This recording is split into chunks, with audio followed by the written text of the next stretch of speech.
But like I feel like people do it all the time, like in the corner when they get closed out on, where they'll leave their feet and then put it down and go, and nobody calls. I don't understand. But apparently I that had was season the right tickets call. to the Celtics, and if Chief wiggled his toe, they called him for traveling. Or the old days, Mindy Rudolph used to do traveling like this. Mhm. He was a referee, Mindy Rudolph. When he called traveling, he'd go. Oh, that's what he did.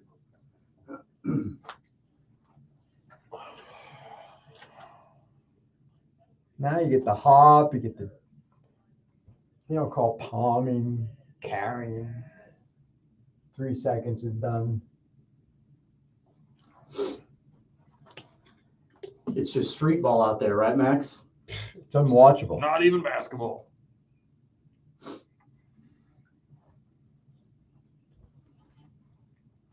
Looks like we're all set. I'm gonna grab some coffee. Prairie Fire, Some Prairie keeping Fire you coffee. fueled up. That's true. Watch game 2, late in game 2 of the 84 finals. Magic Johnson went to make a pass, and I don't know, the guy wasn't looking at something, and he hesitated, and they called him for carrying.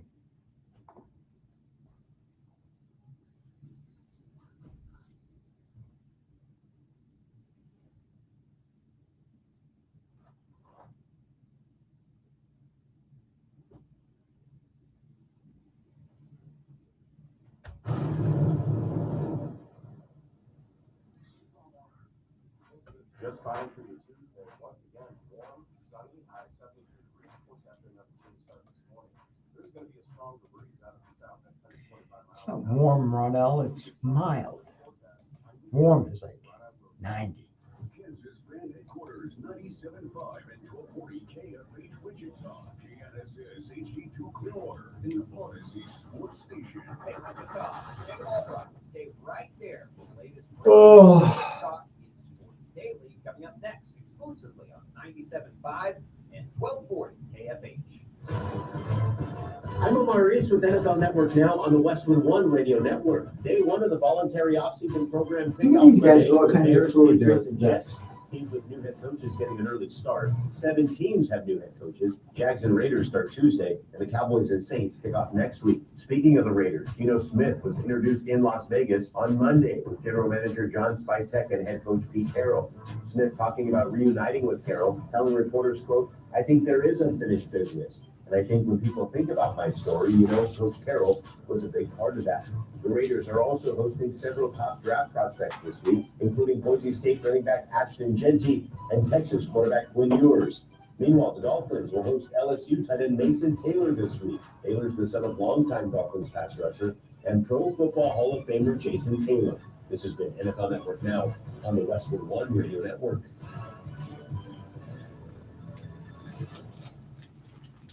I had the worst dream last night. We were in a car crash and the kids and I were on our own. We had to move out of the house because I couldn't afford it anymore. That's awful, huh? My brother got life insurance from Ethos and it only took 10 minutes. How nice of this wife to dream that her husband was killed in a car crash. It's such a terrible commercial. Please get more insurance so when you're dead, I can really party. I had a terrible dream. You died. Get more insurance so when your So brakes at least- suddenly fail. At least when you're dead, I can be rich. Yeah, exactly. How can I party on, Garth? I mean, what do you expect me to do? Go get a job? Joan Rivers got in a lot of trouble at the 9/11. She goes, "Yeah, I saw a lot of those sad wives driving around in new Porsches." That's so bad. That's so terrible. We never leave a fallen. Never leave a fallen warrior.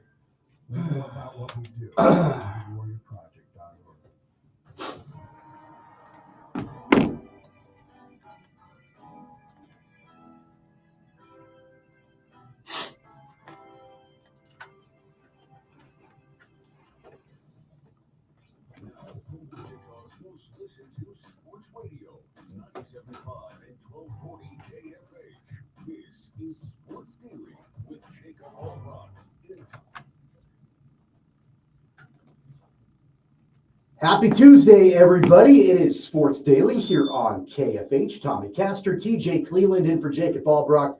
Max Power producing the program today. We've got ourselves a brand new national champion in college basketball, and they come from the SEC, the Florida Gators.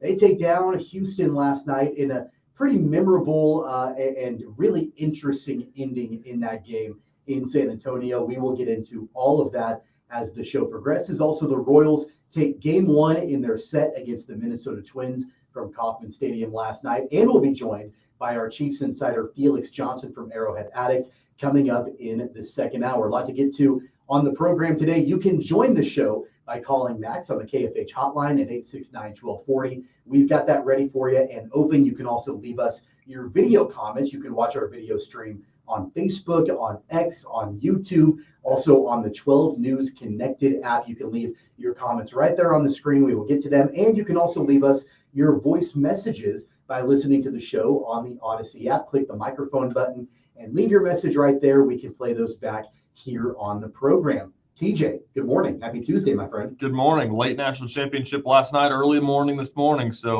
got the coffee brewing. You know, I feel like it didn't go quite as late as I thought it was going to.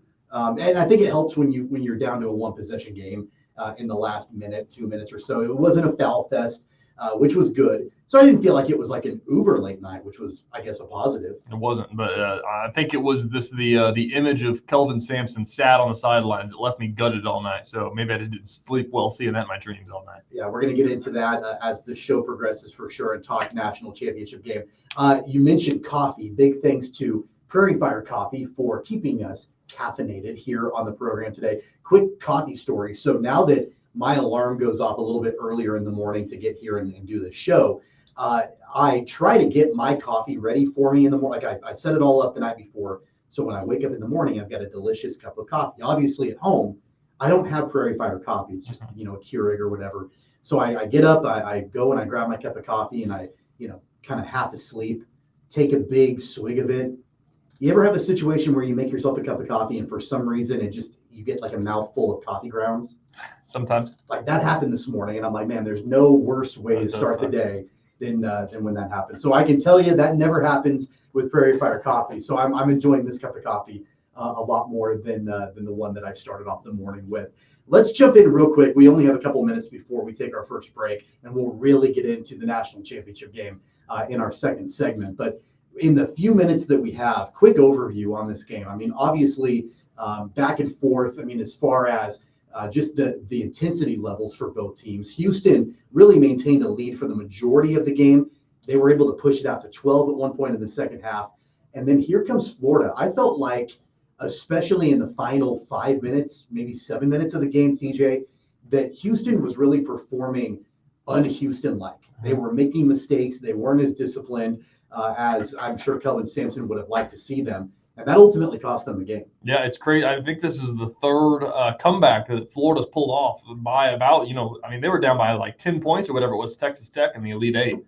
So just to see what they were able to do, and you're right, Houston does not play like that very often. They are kind of make their bread and butter off of just playing, hard-nosed everything and not wasting steps and not wasting movements and doing everything the Houston way and dominating the way that they want to play. And then, that down the stretch, they were, playing to not lose the game and not playing to run through the finish line, which is, something you don't see in a Kelvin Sampson team. Yeah, that's not Houston. That's not the way that they've been all season long. I mean, even going back to the Final Four game against Duke, I mean, they were the hunter in that particular game as opposed to being the hunted down the stretch. I almost wonder, and I thought about this after the game, I almost wonder, does Houston perform better when they're down in that situation as opposed to playing with a lead? Because we've seen them be able to wipe away, and erase deficits multiple times this season. It almost just felt like they were tentative, like they didn't exactly, the discipline, the execution just wasn't there for them. Yeah, like you said, they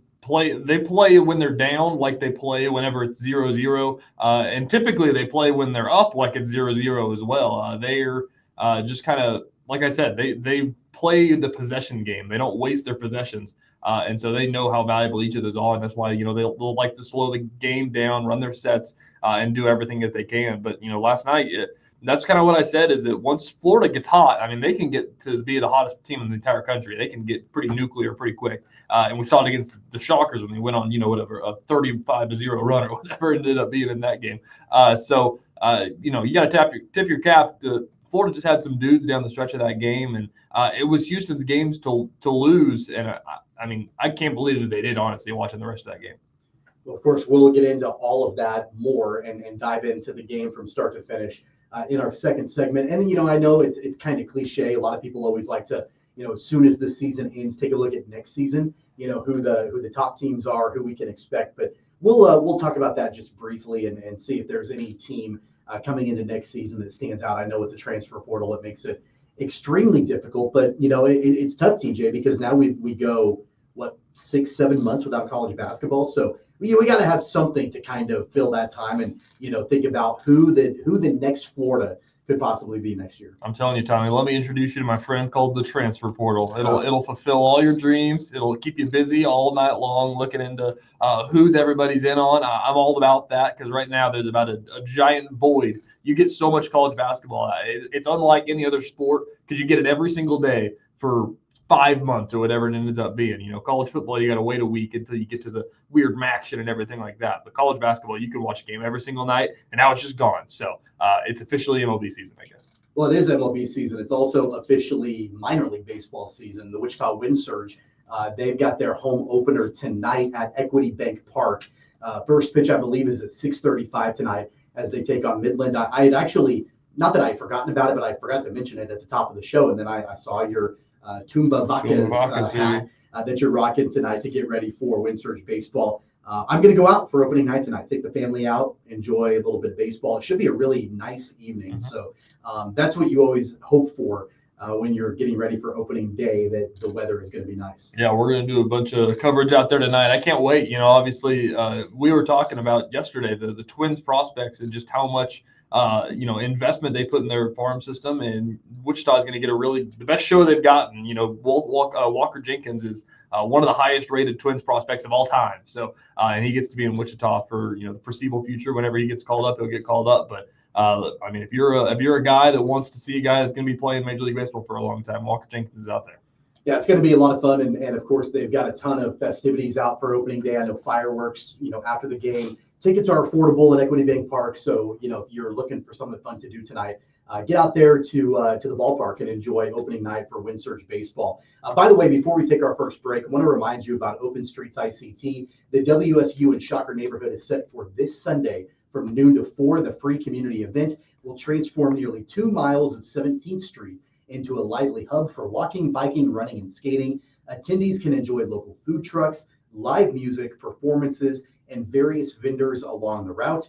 The event promotes healthy living and community engagement. We are really excited to be a part of Open Streets ICT. There are multiple Open Streets events throughout the next couple of months, and we love being a part of every single one of them. And this is the very first one of 2025, happening this Sunday on 17th Street near Wichita State. Hope to see you all out there this Sunday. We are just getting underway here on Sports Daily on a Tuesday. Let's dive into the national championship game. We'll talk about how Florida was able to get it done and what happened to Houston down the stretch. That and a bunch more. It's coming up for you on Sports Daily. Tommy Castor and TJ Cleveland coming right back.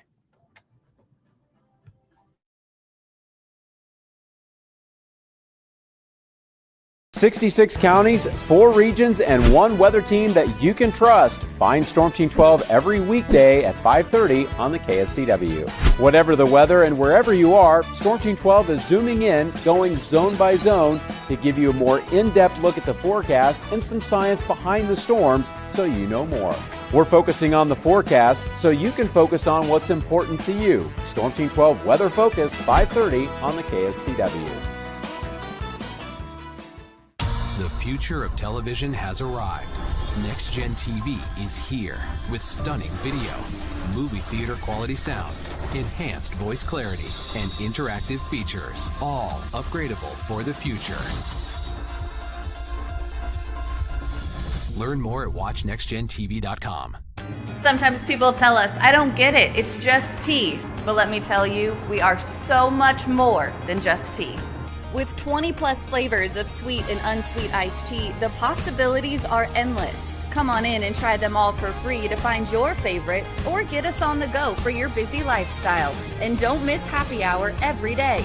So the next time someone tells you it's just tea, Tell them to come by and find out why we say, drink tea, be happy. Is the canvas of our imagination. They tell a story. Clouds affect the events of your day. Sometimes they growl, sometimes they inspire, but they're always the messengers of nature's mood written in the sky. Storm Team 12 understands the language of clouds. We're dedicated to decoding their message so you know what to expect. Behind every cloud, there is a story waiting to be told. Trust Ross Jansen and Storm Team 12, alerting you first to the impact on your life. When you need help, remember, you're not alone. We are here. We are neighbors. We are together. We are Kansas.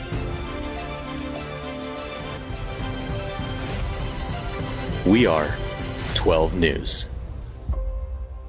They say, what is GMFB Overtime? It's Peter, Jamie, Kyle, and Akbar breaking down the NFL 5 days a week. It's okay to be excited. It's this, that, and a whole lot of... Oh! It's football for everyone. Weekdays at 10 a.m. on KSCW.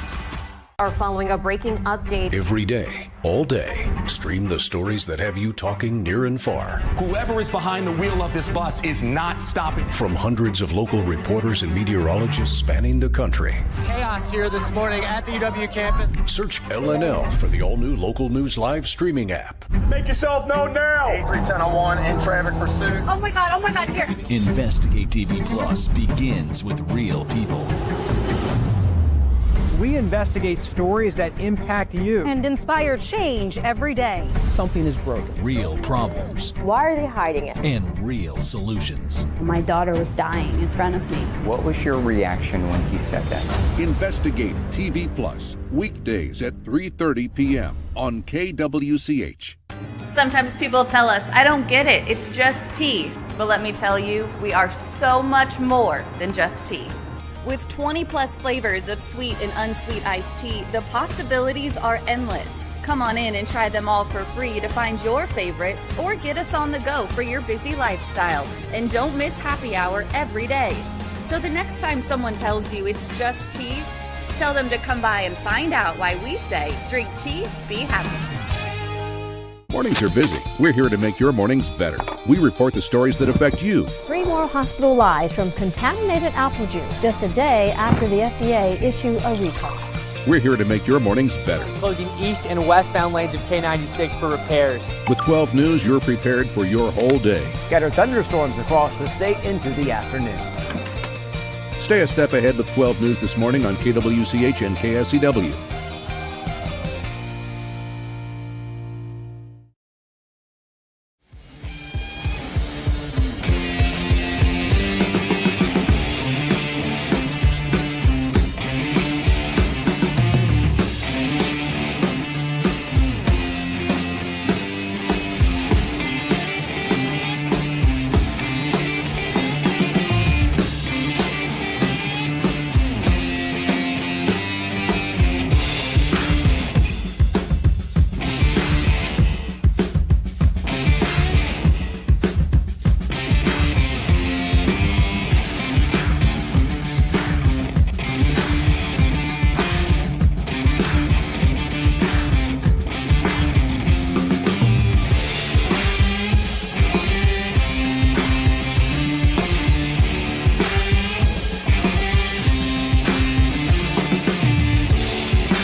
Welcome back, everybody. It's Sports Daily on KFH. I'm Tommy Castor. TJ Cleveland filling in for Jacob Albrocht, who is currently soaking up the sun. Well, not currently, but right now, just this week, soaking up the sun in beautiful Hawaii.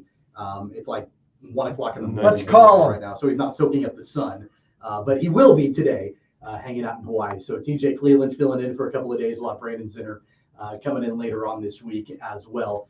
Filling in for Jacob, who is on vacation. Max Power is always producing the program. TJ, let's dive in a little bit deeper into the national championship game last night as Florida gets a 2-point win. Low-scoring game between these two teams. And Houston was really able to shut down, I think, what Florida wanted to do, especially in the first half. And probably the first, 8 to 10 minutes of the second half as well. Walter Clayton Jr. did not have a good scoring game, especially early on. He came in, down the stretch, was able to hit some clutch shots for sure for the Gators.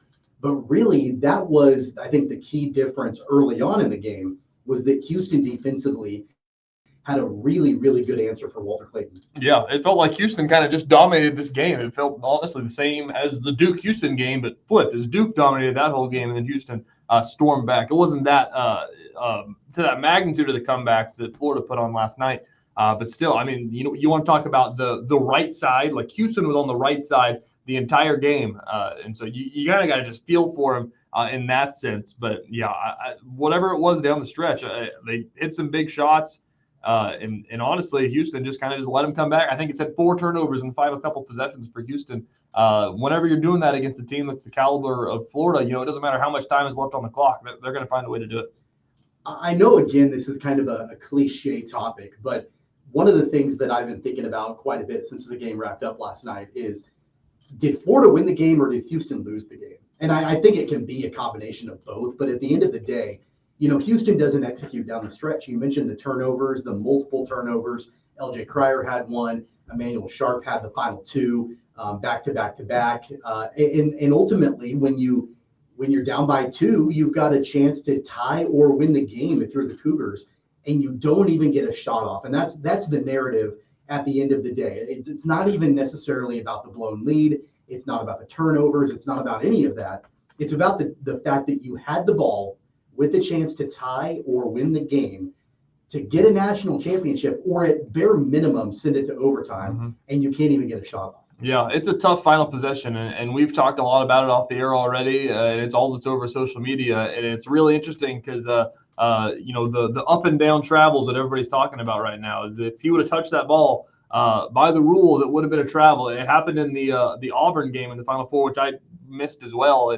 But watching in real time, it feels like a play that you see all the time with those guys that get caught up in the corner. But it's a panic play, and hindsight's 20/20, and now the conversation becomes: does Emmanuel Sharp grab that basketball, see if they call the travel? If they do call the travel, you can just foul and try. But at that point, you're the only person there on an island without a rowboat to get anywhere. So you're kind of just sitting there and hoping that your teammates can get there in time. And they weren't in any position to do so.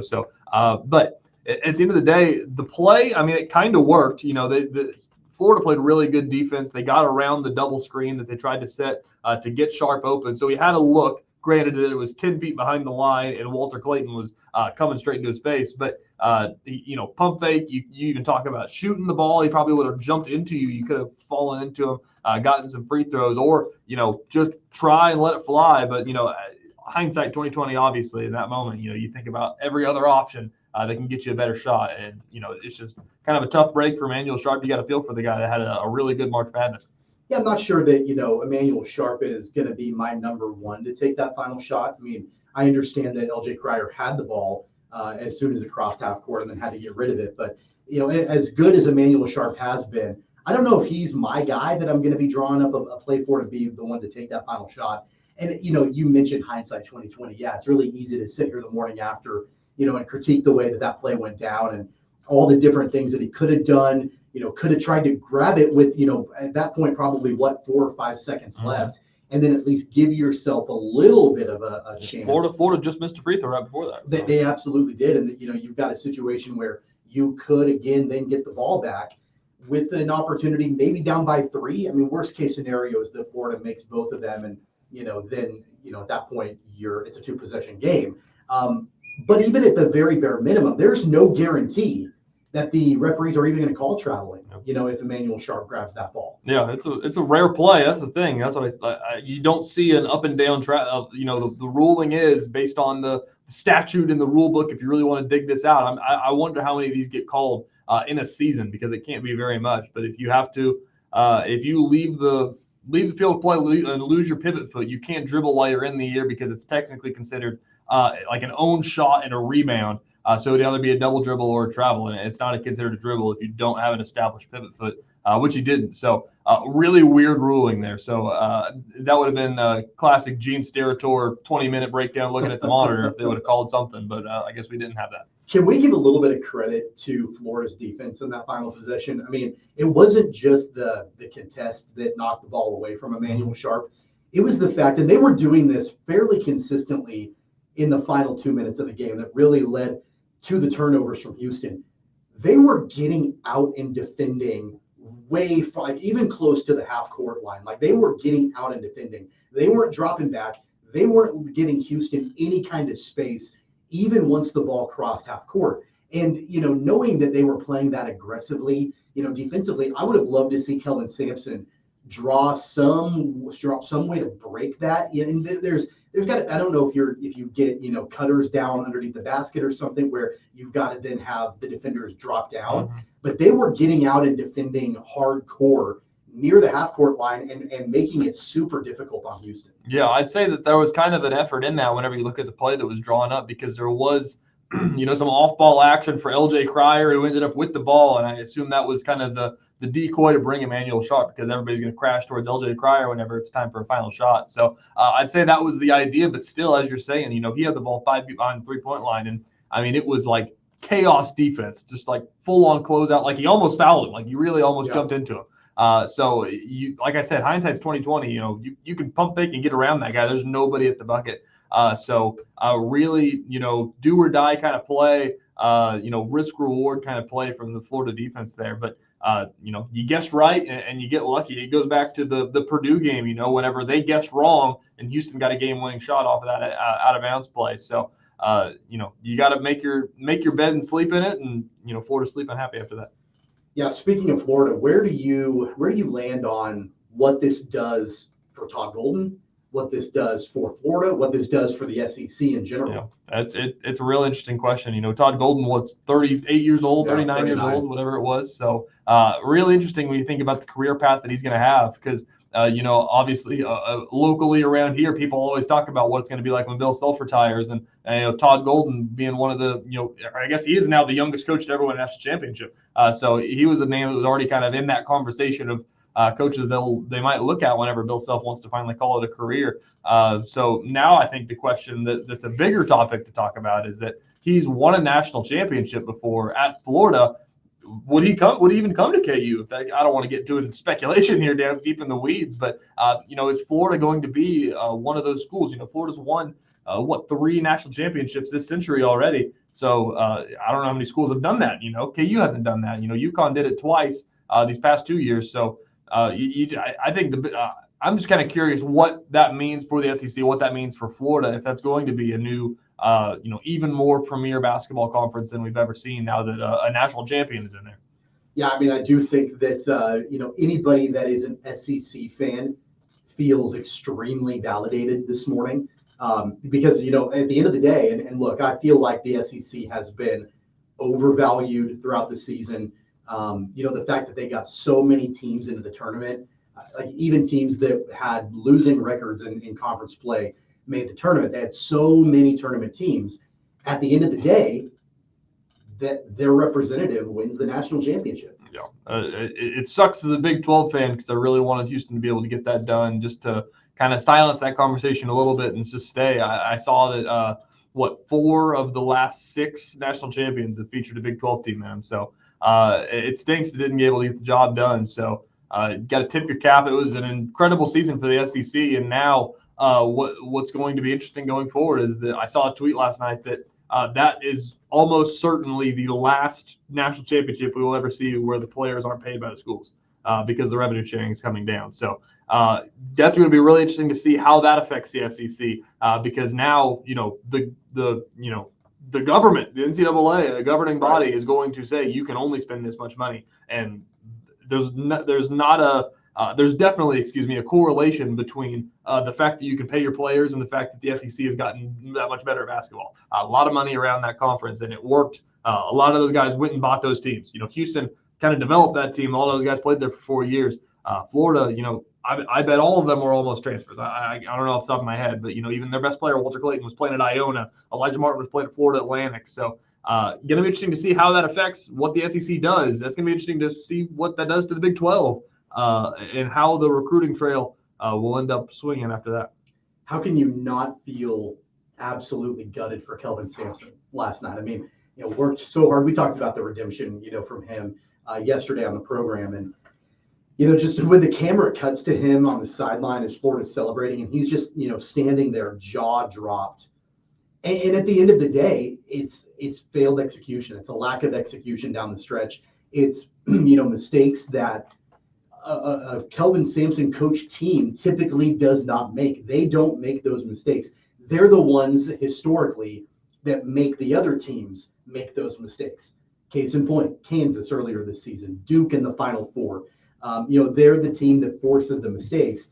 And in this case, they're the ones that made the mistakes down the stretch. The thing that, is really difficult, to think about is the fact that this Houston team was so developed and brought along by Kelvin Sampson. The majority of them are gone. Yeah, I was going to say, I don't know what returns back, but, you think about your windows of opportunity. This is probably one of the best Houston teams that we've ever seen based on them doing what they did so well under Kelvin Sampson when they were in the American, and then adding an All-American on their team as well to help.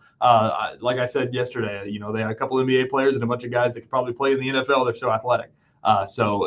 Just absolutely gutted. The cutaway to him standing there and his son, Kellen's behind him with his hands on his head. It's like, gosh, you got to feel for those guys who have just got grinded through the American, in the Toy Poodle League, made it into the Big 12, kind of just done it the right way, haven't gone full transfer portal mode, just raised a program from basically the ground up when they got there, and to finally have that opportunity to be in the national championship for the first time in 40 years and to not get it done, like that's just a different kind of heartbreak, and you could feel it through the TV last night. You could, and I felt like there was this really perfect storybook ending potentially where Houston gets the win, Sampson can ride off into the sunset. I don't know if he was going to do that or not had they won the game, but he's 69 years old, would have been the oldest coach ever to win a national championship.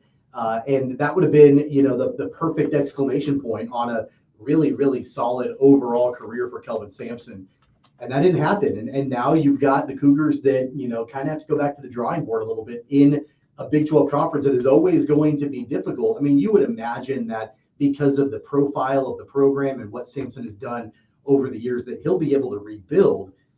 But it's hard to, think that he'll be back in this position ever again. That's the thing about it. That's what I'm saying is so heartbreaking about this. It's not like he's a, 40-year-old Jerome Tang or whatever it is.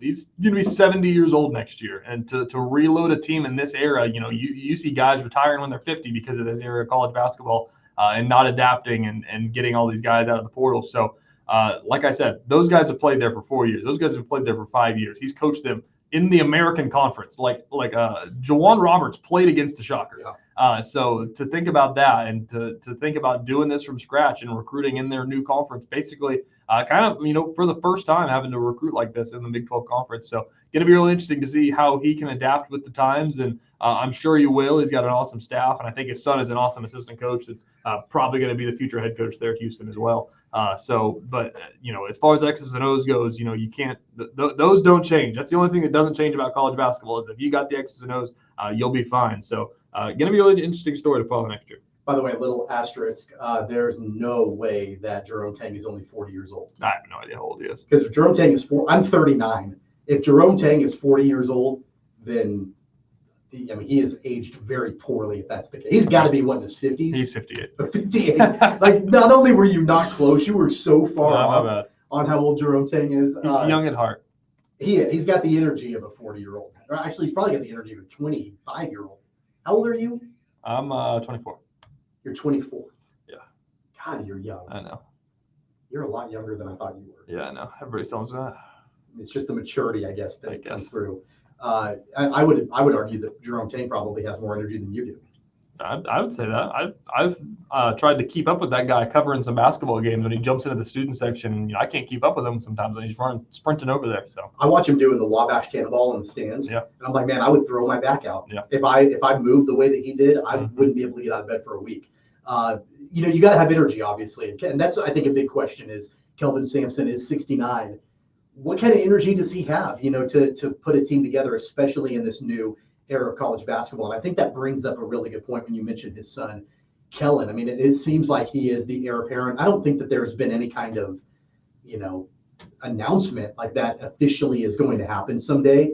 But you have to wonder, especially knowing that, you said Juwan Roberts played against the Shockers, and Emmanuel Sharp's been there for a while, and LJ Cryer's been there for a couple of years. You're going to have to rebuild a team like a lot of other teams in college basketball. It's one thing when you're 40. It's one thing when you're 70, basically, and you've got to turn over basically an entire roster. Yeah, that story, I think I actually saw on Twitter last night that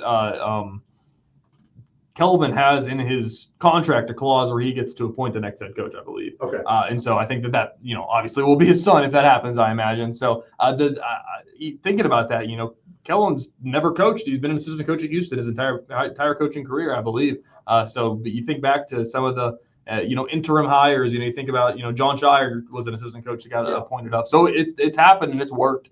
So it'll just be really interesting to see how a guy that has just kind of been rooted in Houston can do if he takes that role over. So it's going to be really interesting. I've been trying to think about, you mentioned that, and there are other examples of that, and I'm sure varying different levels of degree of success. John Shire. I thought Tommy Lloyd was that guy, but that's not true because he was at Gonzaga and then he went to Arizona. There have been a handful, I think, of other coaches. That Hubert Davis, right? Wasn't he sort of the heir apparent to Roy Williams when Roy retired? And I think that's got, that's probably a mixed bag of results for UNC right now. But that sort of thing happens. And I think that if you're a Houston fan, while you've got to turn over the roster, if you can keep that continuity in the Sampson family, is there a more highly regarded assistant coach right now in college basketball than Kellen Sampson? I don't know. I just remember he was on kind of the smoke list for whenever Paul Mills was hired at Wichita State. And he was a name that was just kind of rooted in the American Conference and liked Wichita State and knew what they had there. It sounded like he was kind of interested based on what I heard. So really interesting of where he'd end up. But at the same point, you hire him, you have to just think, well, he's probably just going to go to Houston when his dad retires. Right. So. Well, Florida gets the win. They're the national champions, beating Houston last night by 2. What does this mean for college basketball? Let's do a really brief look ahead to what the 2025-2026 season looks like in college hoops. We'll be right back at Sports Daily.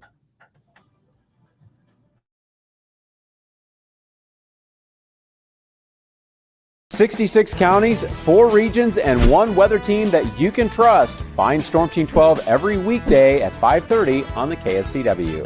Whatever the weather and wherever you are, Storm Team 12 is zooming in, going zone by zone to give you a more in-depth look at the forecast and some science behind the storms so you know more.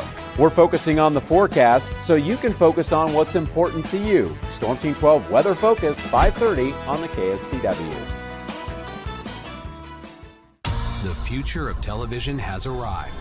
Next Gen TV is here with stunning video, movie theater quality sound, enhanced voice clarity, and interactive features, all upgradable for the future. Learn more at watchnextgentv.com. Sometimes people tell us, I don't get it, it's just tea. But let me tell you, we are so much more than just tea. With 20 plus flavors of sweet and unsweet iced tea, the possibilities are endless. Come on in and try them all for free to find your favorite or get us on the go for your busy lifestyle. And don't miss happy hour every day. So the next time someone tells you it's just tea, tell them to come by and find out why we say drink tea, be happy. It's the canvas of our imagination. They tell a story. Clouds affect the events of your day. Sometimes they growl, sometimes they inspire, but they're always the messengers of nature's mood written in the sky. Storm Team 12 understands the language of clouds. We're dedicated to decoding their message so you know what to expect. Behind every cloud, there is a story waiting to be told. Trust Ross Jansen and Storm Team 12, alerting you first to the impact on your life. When you need help, remember, you're not alone. We are here. We are neighbors. We are together. We are Kansas.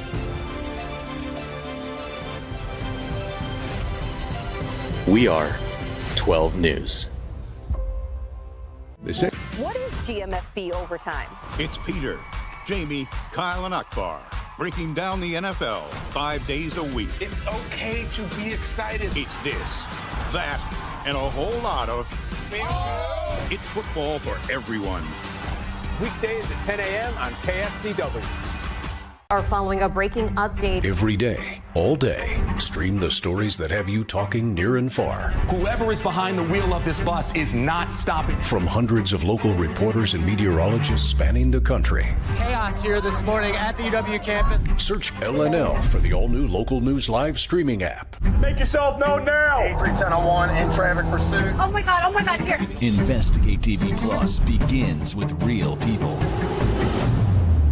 We investigate stories that impact you And inspire change every day. Something is broken. Real problems Why are they hiding it? and real solutions. My daughter was dying in front of me. What was your reaction when he said that? Investigate TV Plus, weekdays at 3:30 p.m. on KWCH. Sometimes people tell us, I don't get it, it's just tea. But let me tell you, we are so much more than just tea. With 20 plus flavors of sweet and unsweet iced tea, the possibilities are endless. Come on in and try them all for free to find your favorite or get us on the go for your busy lifestyle. And don't miss happy hour every day. So the next time someone tells you it's just tea, tell them to come by and find out why we say drink tea, be happy. Mornings are busy. We're here to make your mornings better. We report the stories that affect you. 3 more hospitalized from contaminated apple juice just a day after the FDA issued a recall. We're here to make your mornings better. Closing east and westbound lanes of K96 for repairs. With 12 News, you're prepared for your whole day. Scattered thunderstorms across the state into the afternoon. Stay a step ahead with 12 News this morning on KWCH and KSCW.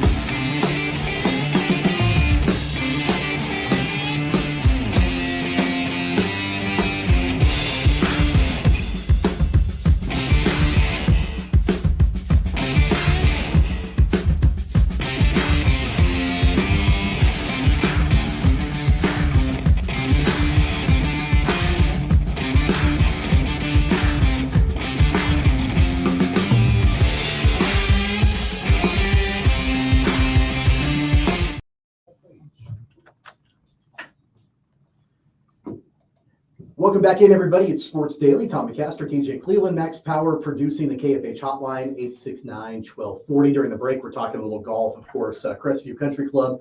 We love having them be a supporter of the program. This week looks beautiful for golf. It's Masters Week, so we're in that feeling of getting out and playing golf. Things are starting to green up out there. Definitely give Crestview a call and see what they can do for you. They are offering memberships all the time. Great opportunity to get out there, enjoy golf, enjoy the pool this summer. They've got tons of great member events, tennis courts, you name it. So many different things out there at Crestview, and we love having them be a part of the show. I know, obviously, TJ, you're getting married this weekend, so I would imagine you're a little too busy to get out and play golf this week. That's what I just said off the air. This is probably the first week that I haven't played a round of golf, and probably at least since the blizzard, whatever that wouldn't let us golf for about 2 weeks. But since that has melted, I'm golfing at least 2 or 3 times a week. I'm kind of weird because, I love the Masters like a lot of people do, but I would rather watch the Masters during Masters Week than go out and play golf. And so, the weather looks great Thursday and Friday. I don't know if I want to actually get out and play. I think I'd rather be parked in front of the TV watching the opening rounds of the Masters? I've learned my favorite way to play golf. I was up covering the Big 12 championship in Kansas City, and I played Shoal Creek up there, and I've never played that. And I played like an afternoon round, and the Shockers were playing in the AAC tournament. So my new favorite thing is to put a speaker and turn a game on. So I watched the Royals day game last week when I was playing. So you can just be teeing off and just hear, Ryan Lefevre telling you what's going on. Speaking of day games, the Shocker baseball team, they're in action coming up in just a couple of hours. It's an early game as they take on the Newman Jets, your alma mater. Absolutely. For the first time, I think, since 1998, these two teams are squaring off in baseball out at X Stadium. And we've, of course, got the entire coverage with Mike Kennedy and the crew here on KFH. First pitch is scheduled, I believe, at 11. 11 a.m. Yep. So pregame coverage with Mike Kennedy will start at 10:45. So we will we'll be out a little bit early here this morning to turn things over to Mike and the Shocker crew. And you mentioned you might try to get out there a little bit for the game. I'll try to. We got to see what the wedding details are planned for this morning to get everything ready. But if I got time, I'll definitely swing out, say hi to Coach Mouse and all the Jets, and see if they can hold their own against BG and the Shockers. Well, and then of course tonight the Royals back in action, and we'll talk about the Royals more in our next segment to kick off the next hour, as they're able to get the win in the opening game of the series against the Twins last night. Game 2 of that series you'll be able to hear tonight on KFH. So basically a full day of baseball here on the KFH airwaves. Let's get back to college basketball and put a bow on our conversation about the national champion Florida Gators. We talked about what it means for the SEC. We talked about what this means for Kelvin Sampson and Houston moving forward. I know it's impossible because of the transfer portal and because we have no idea what rosters are going to look like right now. But if you're looking at teams and continuity and consistency and all of that, I think it'd be hard to not look at a team like Houston, or a team like Florida, that is, to be able to come back and at least compete for a championship next year. Yeah, that's the thing. They could lose every single one of their players, and they can just go get an entirely new 12 players whenever you got the money. Especially right now, this offseason. This was something that we talked about yesterday, and I talked with Kevin Saul yesterday at KWCH about that. Right now, as they wait for the House versus NCAA legislation to come down that will put a lot more restrictions on the way that basketball and football and every bit of recruiting will be done. Right now, it's an arms race until that point. So that's why you've seen the reports about Indiana with a $10 million budget, with Duke with an $8 million budget, with guys like Quincy Ballard probably going to get over $2 million in this transfer. Like the amount of money right now is the most that there's ever been, because everybody wants to try to spend as much as they can until they're told they can't spend that much anymore. Because right now, if you've got it, then you've got the advantage. So I wouldn't be surprised next year, because everything is so fast right now in the transfer portal until that happens. Yesterday was supposed to be the final hearing, but I believe it was delayed. So everybody's going to try to spend as much as they can until that comes down. So, I wouldn't be surprised if there's you could see a combined, $30 million in the Final Four with just the basketball budgets next year. Well, I mean, I think that brings up the whole case last year with Kansas State. I mean, it was almost kind of it seemed like, at least to me, a use it or lose it type situation. You're late in the portal cycle. You've got this money burning a hole in your pocket, and Coleman Hawkins is out there. Mm-hmm. So you go and throw, $2 million approximately at him to come and play for the Wildcats. Is he worth $2 million? I don't know. I mean, I think the jury is still out on that. But it was kind of like, hey, you've got the money, you probably better spend it. Yeah, it's going to be really interesting. So, but yeah, when that legislation comes down, I think that all of this that we will see will be a bit different. Everything will be handled by inside the universities. The universities can invest their own money into this, but there will be a cap. So we won't be able to see KU spend $10 million on a roster probably. Well, I mean, it might be capped at, whatever that may be, $4 or $5 million or whatever the NCAA, decides it should be to make it fair for the players. And then, Wichita State will have their own budget, and everybody will have their own budget that they can do. Is that going to be based on conference? It'll be based, I believe it's basically like the Power Fours are going to get this amount, okay, and then the mid-majors will get this amount, and then these guys will get this amount, because they don't want, based on my understanding of it, it sounds like, the NCAA in this whole settlement doesn't want to put a $10 million budget on Wichita State and then them feel pressured like you need, hey, we can spend $10 million and we don't have it. We need millions of dollars. So I think that it's supposed to just kind of be realistic, like fair market value and just understanding and everything like that. So, but yeah, it's so interesting to me. I sat there with Kevin Saul for about an hour yesterday, just trying to dissect of how this will all work whenever it comes down, because it probably 99% will at this point. I mean, doesn't that just solidify programs like Wichita State as a feeder school? Like, if you don't have the budget to pay, if you've got a player that comes in and takes a big step forward in your program one year, and then you're capped at a certain point and you can't pay that player the next year more than what he probably is currently making, at that point, how in the world do you keep your players? Yeah, that's an interesting topic. So, but it's the same as it is right now as well. So, I mean, it just happened twice in the same program. So, I think that it helps Wichita State more because of the fact of, they could pay $500,000 for their best player, while Texas is paying $500,000 for their worst player. So, you're fighting the battles where you can actually compete and say, like, with your NIL budget compared to these power forwards, they're going to actually have to budget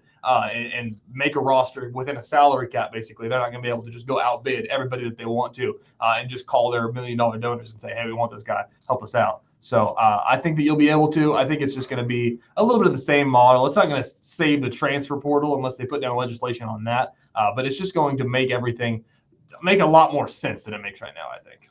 Well, some portal news with Kansas State. We mentioned the whole deal last year with Coleman Hawkins. Some movement in the portal for the Wildcats. They land the Monmouth guard, Bashir, is going to be playing for the Wildcats next year, Jerome Tang. That looks to be a pretty solid acquisition for Kansas State. He looks to be a pretty elite scorer, right? And so him being able to join that program, I think right away, that improves their offense. Yeah, he has to be an NBA prospect. He was only a sophomore this past year, so he'll get 2 more years with Jerome Tang and those guys. He's a 6'7" guard, and he was tied for 15th in the country in points per game this past season. So to get that kind of guy, first of all, it's crazy that he's at Monmouth as a 6'7" guard that can score at that kind of clip. But, Monmouth's a team that played a lot of, high power opponents because, in those mid-majors, you get a lot of bye games. They actually, in Wichita, he played against the Shockers in November and almost beat the Shockers. Shockers won that game by 4. They barely held on. But, I was just watching some of the highlights. They played against Auburn last year. They played against Michigan State.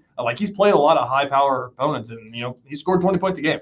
So a really legit prospect. He's a 4-star. It seemed like there was a lot of smoke that he was going to go to KU.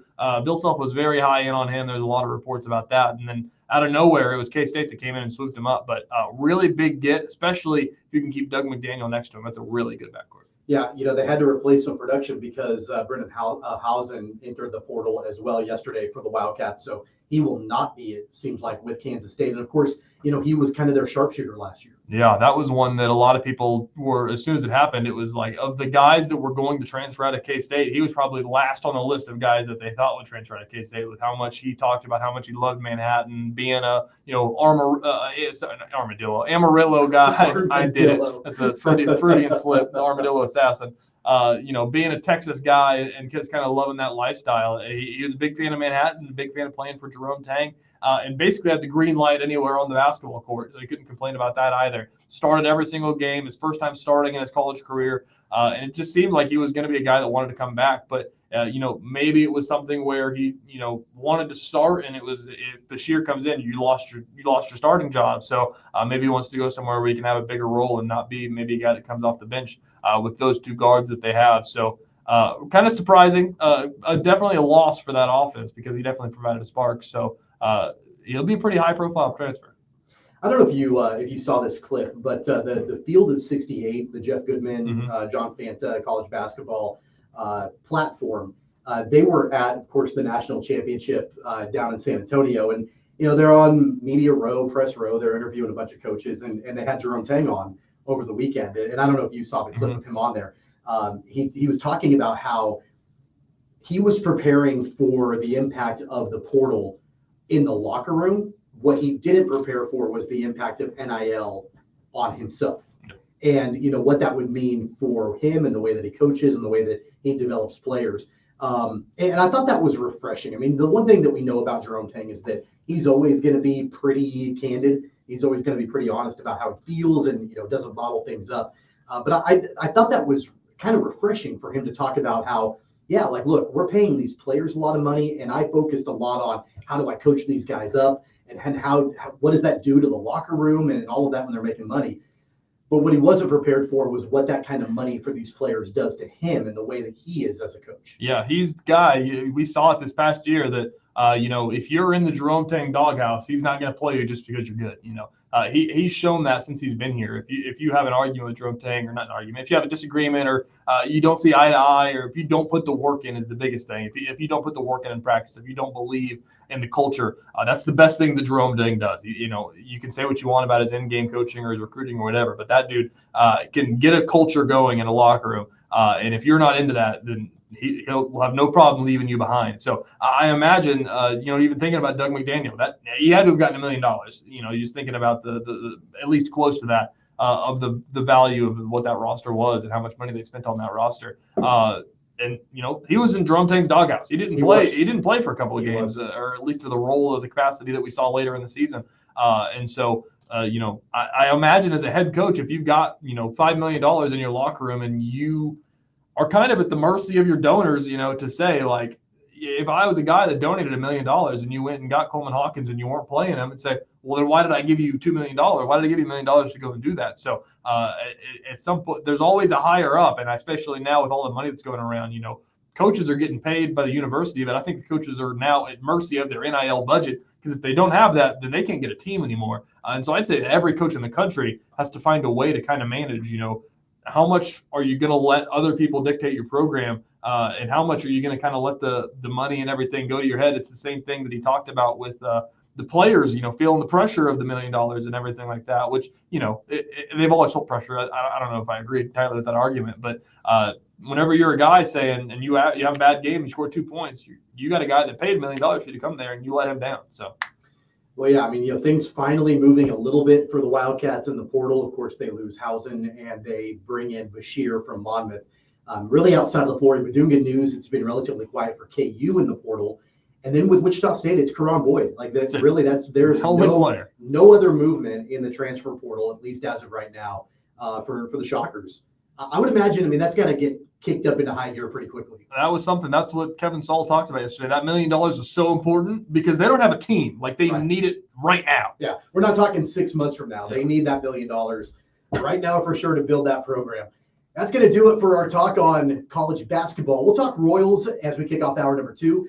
And our Chiefs insider, Felix Johnson, joins us as well. Stick around. Sports Daily coming right back.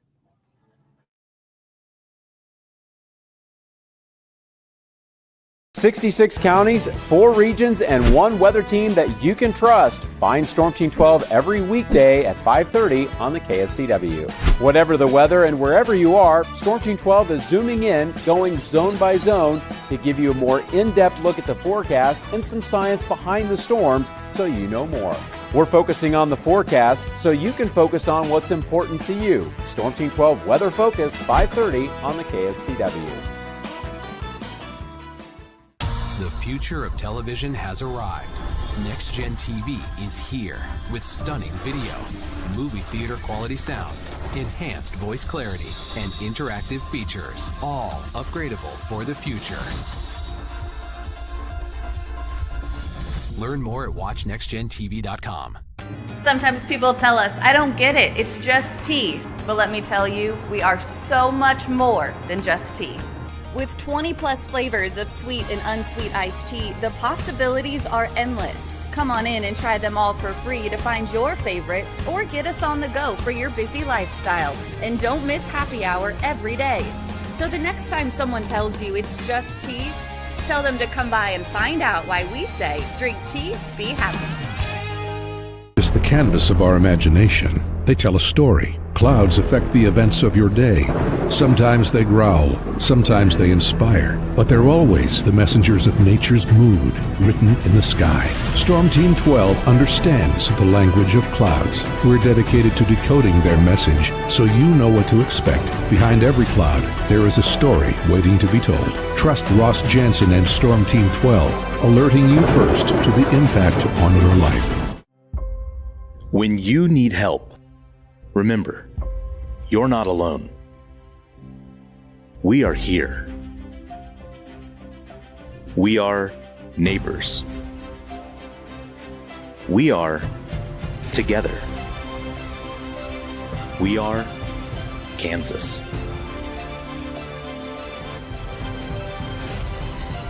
We are 12 News. What is GMFB Overtime? It's Peter, Jamie, Kyle, and Akbar breaking down the NFL 5 days a week. It's okay to be excited. It's this, that, and a whole lot of It's football for everyone. Weekdays at 10 a.m. on KSCW.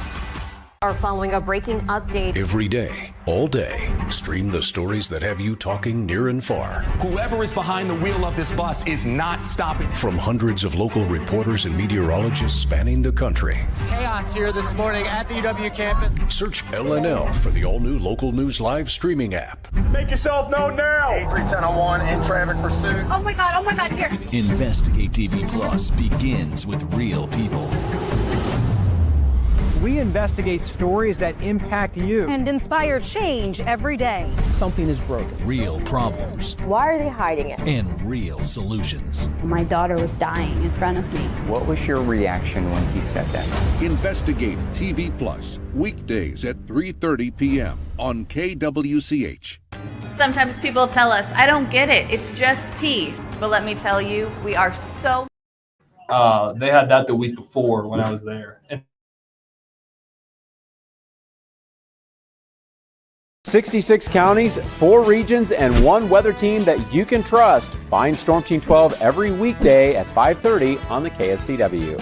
Whatever the weather and wherever you are, Storm Team 12 is zooming in, going zone by zone to give you a more in-depth look at the forecast and some science behind the storms so you know more.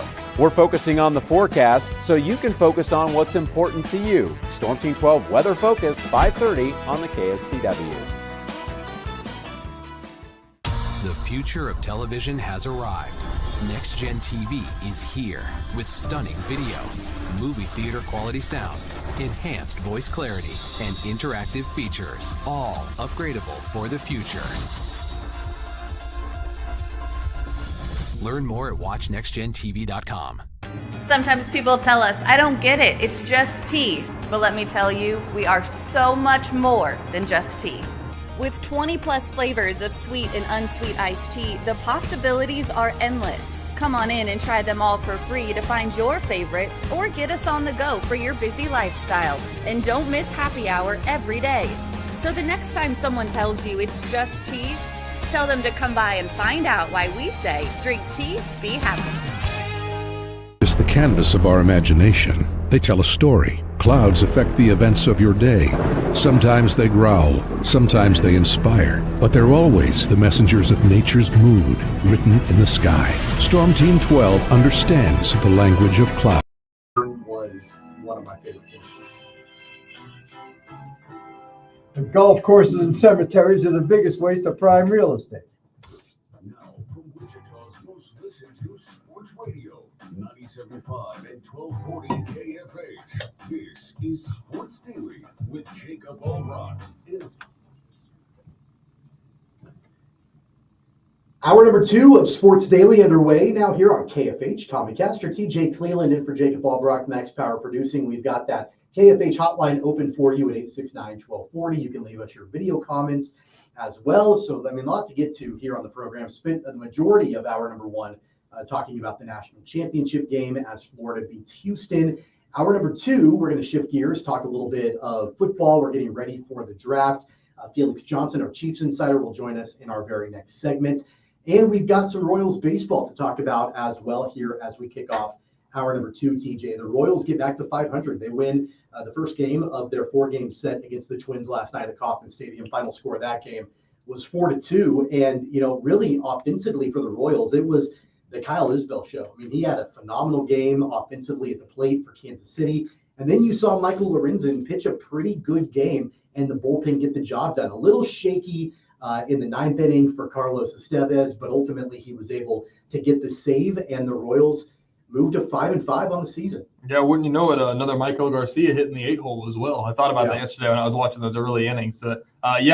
Just to see, we talked about, what this team may be, and the end of the lineup may be the thing that everybody's going to be thinking about. And then to see, Kyle Isbell go out and go 3 for 4 with 2 RBIs and a home run.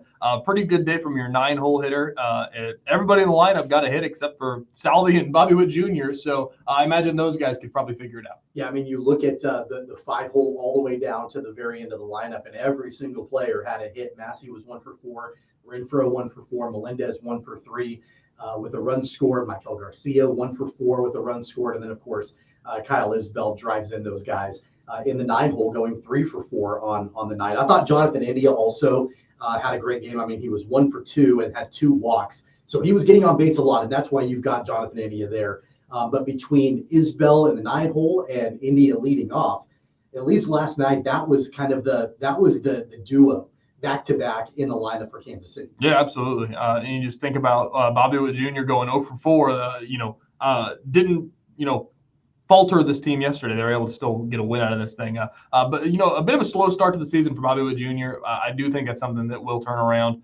But this lineup, like I said yesterday, it's going to be a really hitter-friendly lineup, which is crazy thinking about playing in Kauffman Stadium, that you're going to have one of a really fun lineup in the American League to try to piece a lot of hits together. So I like this team. I like what they're doing. Obviously, it's still April, but like I said, really big week for them in the American Central, as it's a log jam. I haven't even looked what they are now, if they got up tied first or what it was yesterday. I don't know if did the Tigers win yesterday? I think that would be the question mark. Really, though, I wonder, as I pull up the standings, the Tigers did get a win. Okay. So Tigers are 6-4, Royals are 5-5 through the first 10 games.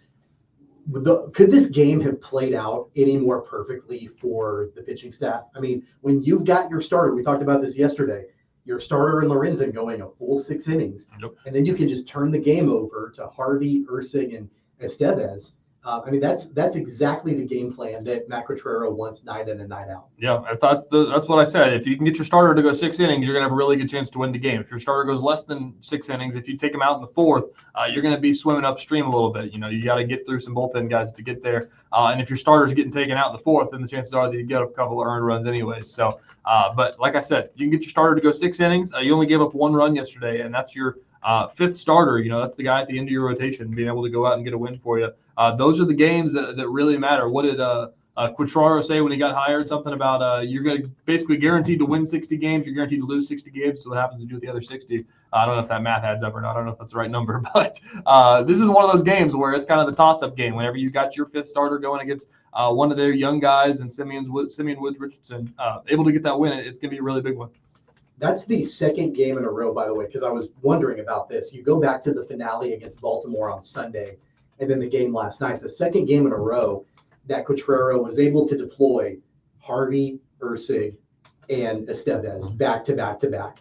And again, like I think we knew going into this season that some combination of those guys, and I think that you can maybe mix and match Ursig and Harvey a little bit. Like Ursig could pitch the 7th, or Harvey could pitch the 7th, and vice versa. I think Estevez is pretty solidified, as your closer. But the fact that you've been able to do that in back-to-back games, clearly that's the direction that they want to go in the back end of their bullpen. Yeah, those are 3 guys. You went out and got 3 guys last year. They knew that they wanted to be a playoff team, and even just thinking back to the last time the Royals were in the playoffs, that was their superpower. That was what they were able to do. And so I imagine that had to go into the thinking of getting these guys. Like you said, Hunter Harvey's, a guy of holds, I think one of the best in the MLB since, 2022 or something like that, 2021. To get him, to get Lucas Ursig, a guy that you had control on, that was a long-term move. That wasn't even a move that was going to help him that much last year, which ended up helping him a lot. But a guy that you knew that was going to be there this year as well. And then to go get a closer that they really didn't have last year, they kind of just turned into Lucas Ursig eventually. But to go get a guy that can slam the door as well. So if you can get that, the name of the game is just to get the starter off the mound, especially in the high leverage games, is to get the starter off the mound, because the starters are going to have the best stuff. If you can get them into that bullpen and get the guys like Daniel Lynch going, you're going to have a better chance to get some stuff done. But once you get to those guys, it gets a lot harder. I mean, let's go back to about this time a year ago. They didn't have any one of these 3 guys in the bullpen. They were turning games over to James McArthur to close out ball games in high leverage situations. Now, there was a stretch, let's be fair to James McArthur, there was a stretch where he was able to get it done. Yeah. But it was always drama. Like it was never clean. Even when he was able to get it done, he was allowing runners on base, and you're like on the edge of your seat. Like, is this guy going to get it done for you? It's a far cry from where the Royals were with the back end of their bullpen a season ago. It is. I think back to, do you remember the game that they trotted out the light show for James MacArthur and did the full closer entrance, and then he immediately blew the save and then never did it again. I haven't seen. I don't know if Estevez has gotten to the point where he can have a closer entrance yet. That's what really defines you as a closer, I think, is when the lights turn off whenever you walk in the game. So, but yeah, to have a guy that can go out and do that, it's really big, and really big for a Royals team that's going to need these wins. Yeah, without a doubt. And you're taking on a Twins team that, tonight they're throwing Pablo Lopez, who's one of the better pitchers in the American League out there. Now you've got your number one, your ace on the mound, and Cole Reagans. So you would imagine a pitching duel between these two guys. And look, I think that the Twins are in a situation where, while it is early, they've disappointed a little bit. And this is a critical stretch of games, I think, for the Twins. They're 3-7 right now after dropping the opening game last night to Kansas City. It's a team that's got playoff hopes. You've got to, I think if you're Minnesota, it's a critical game for them with their ace on the mound. Of course, they are going up against Cole Reagans, but I would imagine the pressure is squarely on the shoulders of Minnesota tonight. Yeah, absolutely. It's going to be a big one. Pablo Lopez, as you said, one of the best you can see. I believe this was a rematch of last year's opening day. I think Cole Reagans had like 9 strikeouts in that game or 10 strikeouts, and they still lost because that's how good Pablo Lopez was. And that's what the players are saying is that, this isn't an us thing, that's a Pablo Lopez thing, So going to be really interesting to see what goes down in this game. Going to be a pitching duel, which will likely turn into a 10-run game or something like that. As they always do whenever you think you can figure out how baseball is going to predict out. So Cole Reagans, gave up three earned runs on opening day. He's got the stuff to go out and do it. They extended him this year. They want him to be their number one guy. He's got like I said, he got stuff to be able to go and do it. So this is a kind of a prove it game if he can get a win against this one. Yeah, 2 no decisions so far in his first 2 starts for Cole Reagans. Opening day wasn't vintage Cole Reagans. It was okay, but it wasn't amazing for Reagans. I thought he looked a whole lot better in his second start than he did on opening day. And, if he's trending better from opening day to now, then you would imagine that, he should be able to get it done tonight. Inside Kauffman Stadium. Before we wrap up this talk on the Royals for tonight's game, any concerns about Bobby Witt Jr.? 0 for 4 last night, kind of a slow start for him. It's definitely a slow start, considering I believe the last 2 years we've seen him kind of come out, guns a-blazing, and that was the reason he was in the MVP conversation last year. So he'll be fine. He'll be able to figure it out. I think he needs to figure it out soon if he wants to be in an MVP conversation. Based on the way that, Aaron Judge is already performing this year, thinking about the torpedo bat game or whatever it was. I haven't dug that deep into it. But I think he'll be fine. He'll help the Royals a ton down the stretch. Like he'll still be their star player and everything, and the guy that you want to go to. Just almost it for the cycle on Sunday. So it'll be fine. He'll be able to figure it out, I think. Pablo Lopez, Cole Reagans matchup tonight at Kauffman Stadium. It's going to be a heck of a game. At least it should be a great pitching matchup tonight inside the K. We've got all the coverage of the game tonight for you, the radio crew. First pitch is scheduled at 6:40. You'll be able to hear all of it with Denny Matthews, with Jake Eisenberg, with the entire Royals Radio Network crew right here on KFH. And we've got all the Royals games. And then today, by the way, as I mentioned in our first hour, is a day full of baseball, Shocker baseball. It's a day game. And the reason I think I've seen a couple people be like, why in the world are they playing at 11 a.m. on a Tuesday? It's kids' day game today. Absolutely. So you're going to have a bunch of elementary school kids hanging out at Next Stadium, which that's always a lot of fun when you've got all the area school kids coming out. I wonder if they made Newman also recruit their own elementary school kids. Is there going to be student sections for each team? Because there's 2 teams in Wichita here. You can't just root for the Shockers. Right. Well, and I wonder, do you think there'll be a good turnout of Newman students coming out to the game, or is 11 a.m. too early? Hey, they might have class going on, man. It's an educational institution. That's a good point. I would love to see a good turnout from both Newman supporters and Wichita State supporters today. I didn't realize it's the first time since 1998 that these 2 teams have squared off. We'll have the coverage of that game. First pitch is scheduled for 11 a.m. We'll have it all right here for you on KFH. On the other side of the break, our Chiefs insider, Felix Johnson, Arrowhead Addict, going to be joining us talking about the NFL Draft and a whole lot more. Don't go away. Sports Daily coming right back.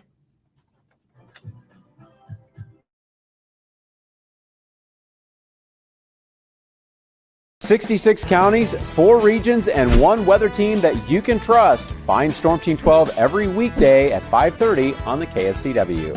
Whatever the weather and wherever you are, Storm Team 12 is zooming in, going zone by zone, to give you a more in-depth look at the forecast and some science behind the storms so you know more.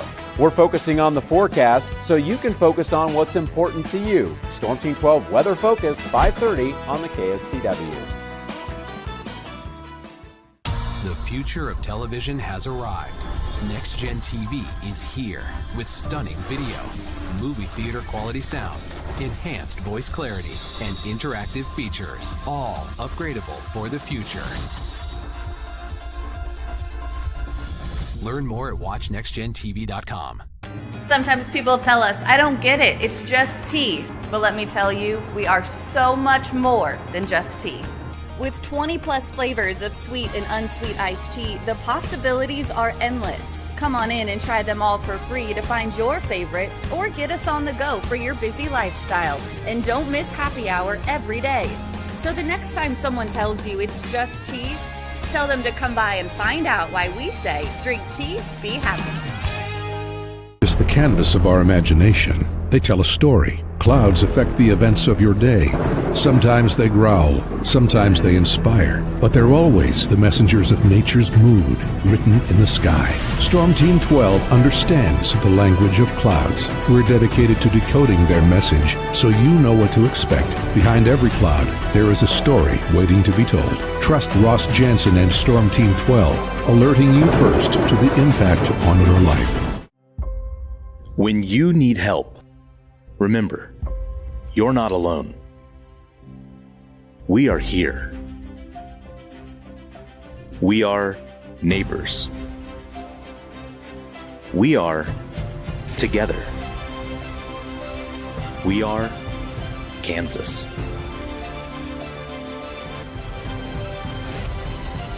We are 12 News.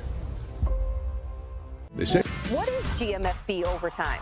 It's Peter, Jamie, Kyle, and Akbar breaking down the NFL 5 days a week. It's okay to be excited. It's this, that, and a whole lot of It's football for everyone. Weekdays at 10 a.m. on KSCW.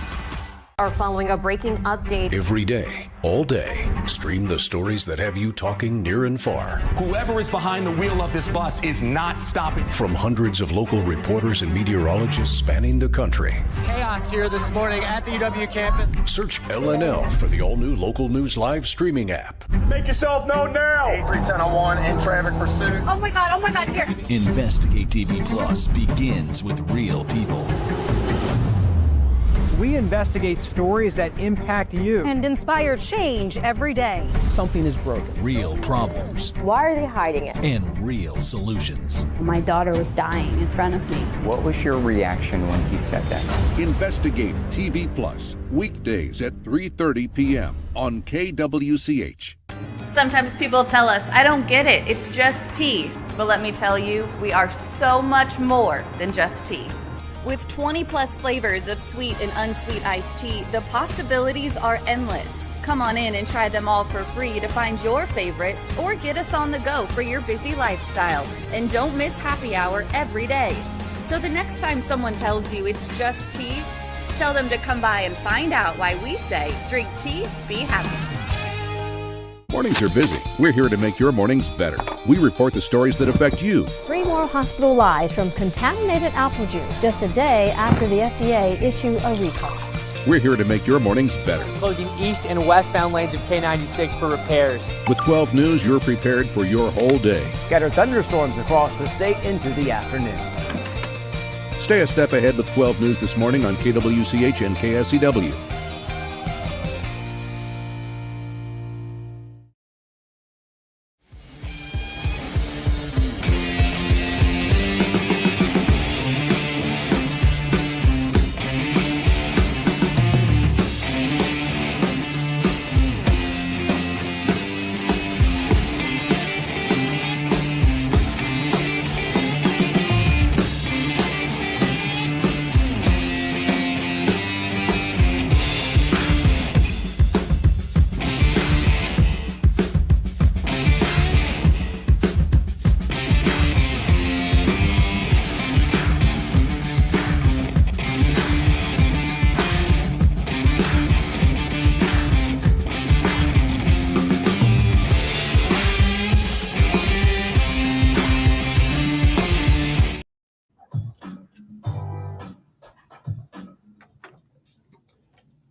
That's right. Joined by our Chiefs insider, Felix Johnson, Arrowhead Addict, Field Vision Sports here this morning on Sports Daily on KFH. Tommy Castor, TJ Cleveland, in for Jacob Albrock, Max Power producing the show as always. Felix, we are done with college basketball. That means it is full speed ahead to the NFL draft in just a couple of weeks. How you doing this morning?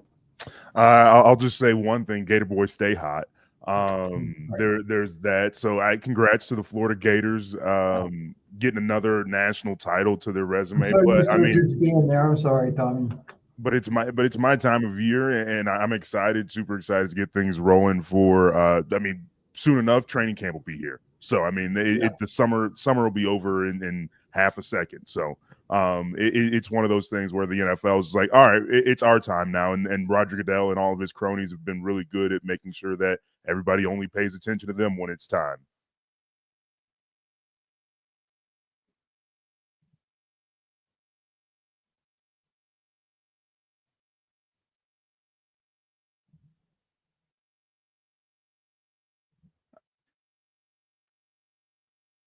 Hey, I'm not able to hear you, Tommy.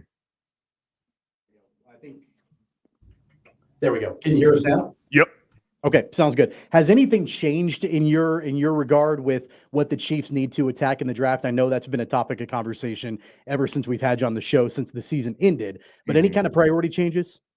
No, I think over our conversations over the last couple of weeks, some of the interesting parts have come where some people believe that Luther Burden might make it out of the first round or certain things like that. So I look at different things where the Chiefs can like add great value in a spot where they obviously need it. But I think that internally, or what we've talked about over the last couple of weeks, is that they may need a second defensive tackle. They may draft another offensive tackle depending on how they feel after free agency and after all the data that they've collected up to this point. And so I think that that's where it becomes a kind of interesting is what kind of 300-pounder do the Chiefs draft if they draft one in the first round? Is it on the defensive line? Is it another edge rusher for George Karlaftis to go on the other side with because his contract's going to be up in a year or something like that? Or do they go for another tackle? Do they go for a guard because Trey Smith is on the franchise tag and they're probably not going to re-sign him at the price tag he's going to need or whatever the case may be? So I think that there's some versatility with what we've talked about over the last few weeks because they have some needs on the interior side of the ball too. Felix, I'm curious, from a standpoint, from a Chiefs standpoint as well, just for you covering this draft, leading up to it and everything like that, do you look at names? Do you look at positions? If you're the Chiefs, if you're Brett Veach, do you look at names and say, we like that guy, we want that guy? Or do you kind of, aim for a position with that first round pick?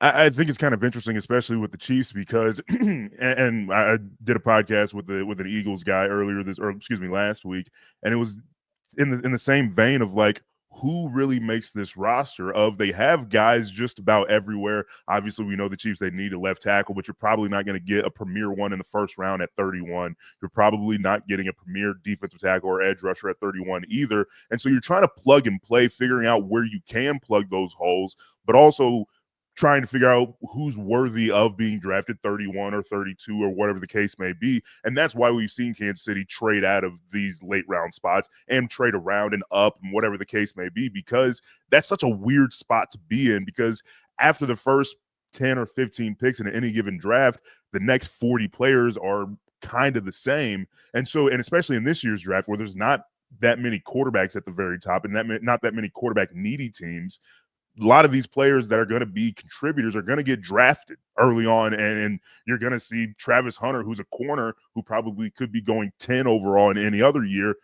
I mean, I know he's the dual threat that he is, but at the same time, if he was just a corner, he'd be the 10th overall pick. He might go 4 or 5 or maybe even higher than that. So I think it has to do with this year's draft not having as many quarterbacks. It has to do with the Chiefs trying to figure out who fits in the right spot. And I mean, sure, you can look at a name like a Luther Burden. Like if he's sitting there at 31, it'd be silly of the Chiefs not to draft him. Walter Nolan, it's different guys where, sure, if they're right there at 31, obvious you have to draft them if you're the Kansas City Chiefs. Let's talk running back a little bit, Felix. The last few years for the Chiefs in the draft, they've done, a wide variety of things with running backs. Of course, they drafted Clyde Edwards-Helaire in the first round. I think we all know how that draft pick ultimately ended up for Kansas City. And then they do, some other things like getting Isaiah Pacheco in the 7th round. And, they've done undrafted free agents before, sign those guys at running back. Do you see a scenario, especially knowing with what the Chiefs have done so far this offseason at running back and picking up Elijah Mitchell, re-signing Kareem Hunt? Do you see them using one of their draft picks, maybe mid-round or late round on a running back?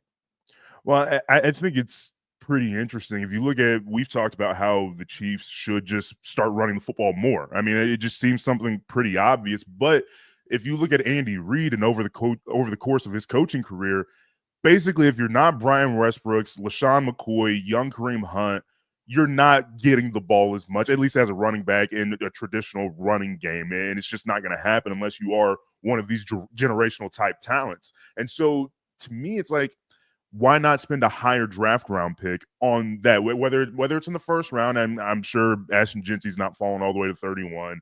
Amari Hampton's not falling all the way to 31 either. It'd be awesome, but it's not happening. Now, if you want to use a 2nd round pick and have a featured back that that Andy Reid is like, oh, snap, this guy is who I want to hand the ball off to 25 times a game. And that may not even be the case because Pacheco's there and they're not going to be looking for a true replacement. They've made a few signings in free agency, but we all know how that happens with older running backs. And so it's always interesting to me to figure out, it's more about the coach to me. And like Andy Reid just doesn't like to run the football. He just doesn't. It's surprising for him to be an offensive lineman or used to play and coach the position for the longest time, but just doesn't like running the football unless he has a guy he can go to. And that has to be Brian Westbrooks. It has to be LaShawn McCoy. Now, that's a high ask, but if you can get a guy in the 2nd round that is somebody that Andy Reid likes, who knows? Felix, going to the defensive side of the ball, I think the only piece of Chiefs news that we've gotten in the last week is Mike Edwards coming back after a year away from Kansas City. Former Super Bowl champ with the Chiefs comes back. I think that makes 5 safeties on the roster, if my count is correct. Did they go get a guy? They lose Justin Reed. Do you think they'll be fine without him? I think that the safety position was very interesting, at least like Justin Reed, for as good as he was, and some people didn't like him, whatever the case may have been. Jaden Hicks coming on this last year, it was kind of easy just to say, yeah, all right, get out of here. And so Mike Edwards coming back a year away from the team, I don't expect him to make the 53-man roster. Like there's five safeties. Mm-hmm. You're probably going to go into week 1 with 3, maybe 4. And so I just don't see them holding on to everybody, especially with how dense that secondary already is. They have guys to fill in spots everywhere else already as it stands. It's not like they just need the body. Talking to Felix Johnson here, our Chiefs and NFL insider from Arrowhead Addict and Field Vision Sports. Let's broaden things out a little bit, Felix, and talk about the NFL draft in general. Of course, it's always going to be focused on the quarterbacks. It's going to be focused on Shedeur Sanders and Cam Ward in that 1st round. It seems like there's so much speculation that Shedeur Sanders' stock continues to fall. And I've seen a few mock drafts out there that even have him falling all the way down into the teens and maybe even the early 20s. What are you looking at, not only with Sanders, but just with those top picks in general? With Shedeur, I've always been I'm a fan of that, whatever your smugness is, and maybe it's a little bit too much. But I think the interesting part about Colorado in general is that they come in, they won 3 games. The next year, they won 9. So obvious improvement. Deion Sanders deserves a lot of credit for that. But Shedeur deserves a good chunk of that credit too, because he's the quarterback of the team, and that's the biggest leadership position, not named coach, whatever. So I think that has some value that some people, at least you or I and the average Joe, may be overlooking because he's Shedeur Sanders, because he's Deion's kid. But again, the genetics are there. He was going to be like this, whether he was going to be a quarterback, a cornerback, or an accountant. He was going to be this way just because that's Shedeur Sanders. And that's who his father is. But I think it's kind of interesting because what if he's right? Like, there's a 50-50 chance that, like, he might be the best quarterback in this class, in these last few classes, might be whatever he says he is, he might be right. And then you have the quarterback of the next 10 to 15 years for your franchise. And not only that, if you have a little bit of the Jerry Jones mindset, you got a little bit of a marketing chip in your hands in Shedeur Sanders. And so I understand why teams are apprehensive in drafting him, especially when there's only 2 guys to pick from, and Cam Ward seems like the better choice to go with, which I would go Cam Ward before I go Shedeur Sanders, But at the same time, Shedeur may not be that bad of a choice. If his comp is Geno Smith, that's a pretty low ceiling that is attainable within the first year and a half of his career. So I wouldn't hate it if I was drafting at 14 or 15 and needed a quarterback, because you're probably not going to be drafting that high ever again. Felix, thinking about this draft coming up, you said it. It's one of the weirder draft classes that we've seen in the past couple of years. Just thinking back to since the CFP started, I think that we've had like a couple different guys mocked to number 1. Like there's not a consensus guy like there was all season long that we've seen in the past. Just kind of how excited are you to see where? I mean, there's going to be some parity 1 through 5 that we probably haven't seen in the last couple of years. I prefer a draft where, like a Trevor Lawrence draft, where it's like, oh yeah, he's going 1, and then you get the shock of, wait, Derek Stingley's going 3 over Sauce, and then like that. I'd like that a little bit more, where it's like quarterback, D end, and then craziness, because maybe it's just the way my brain works. I prefer a little bit of order and how things are supposed to go, and it's just how things are supposed to go in my head. But I think Abdul Carter makes the most sense as like the best overall player. Now Cam Ward probably would go 1 because Will Levis is, you saw it. We don't even need to talk about it. But I think Cam Ward is the number 1 overall choice. But Abdul Carter is probably the best player, and that's where at least a little bit of the push and pull comes from, because sure, the Titans would love to take Abdul Carter, but for all the reasons why I said Shedeur Sanders could be the next thing for whatever team drafts him, a lot of the same things can be said for Cam Ward, where you have the quarterback, you have the number 1 overall pick. You only get one of these every however many times if you're the Browns every 5 years, but you only get a top 1, top 3 pick every 10 years or so. You have to use it on the quarterback, and I think the Titans will, and then Abdul Carter ends up a Cleveland Brown after that. I'm not sure, Felix, that there is a more interesting, intriguing team on draft night than the Pittsburgh Steelers are going to end up being, just because of all the uncertainty with Aaron Rodgers. I want to tell you this. No, they're not. They're not very interesting at all. I think they are. Because Steelers. Well, I think that like just the decision about what they're going to do, and Omar Khan has a decision to make. Like what ends up happening with Aaron Rodgers? What if he hasn't made a decision by draft night? And what if Shedeur Sanders falls all the way down to 21 and all of that? If you're in the shoes of Omar Khan, if you're the GM of the Steelers, not even on draft night necessarily, but moving forward, like the next couple of weeks, what are you doing? Like how are you, if you are the GM of the Steelers, how are you approaching things? I'm crossing my fingers that Shedeur falls to 21, but that's you're hoping for a lot. That's most of the draft going by, or most of the first round going by.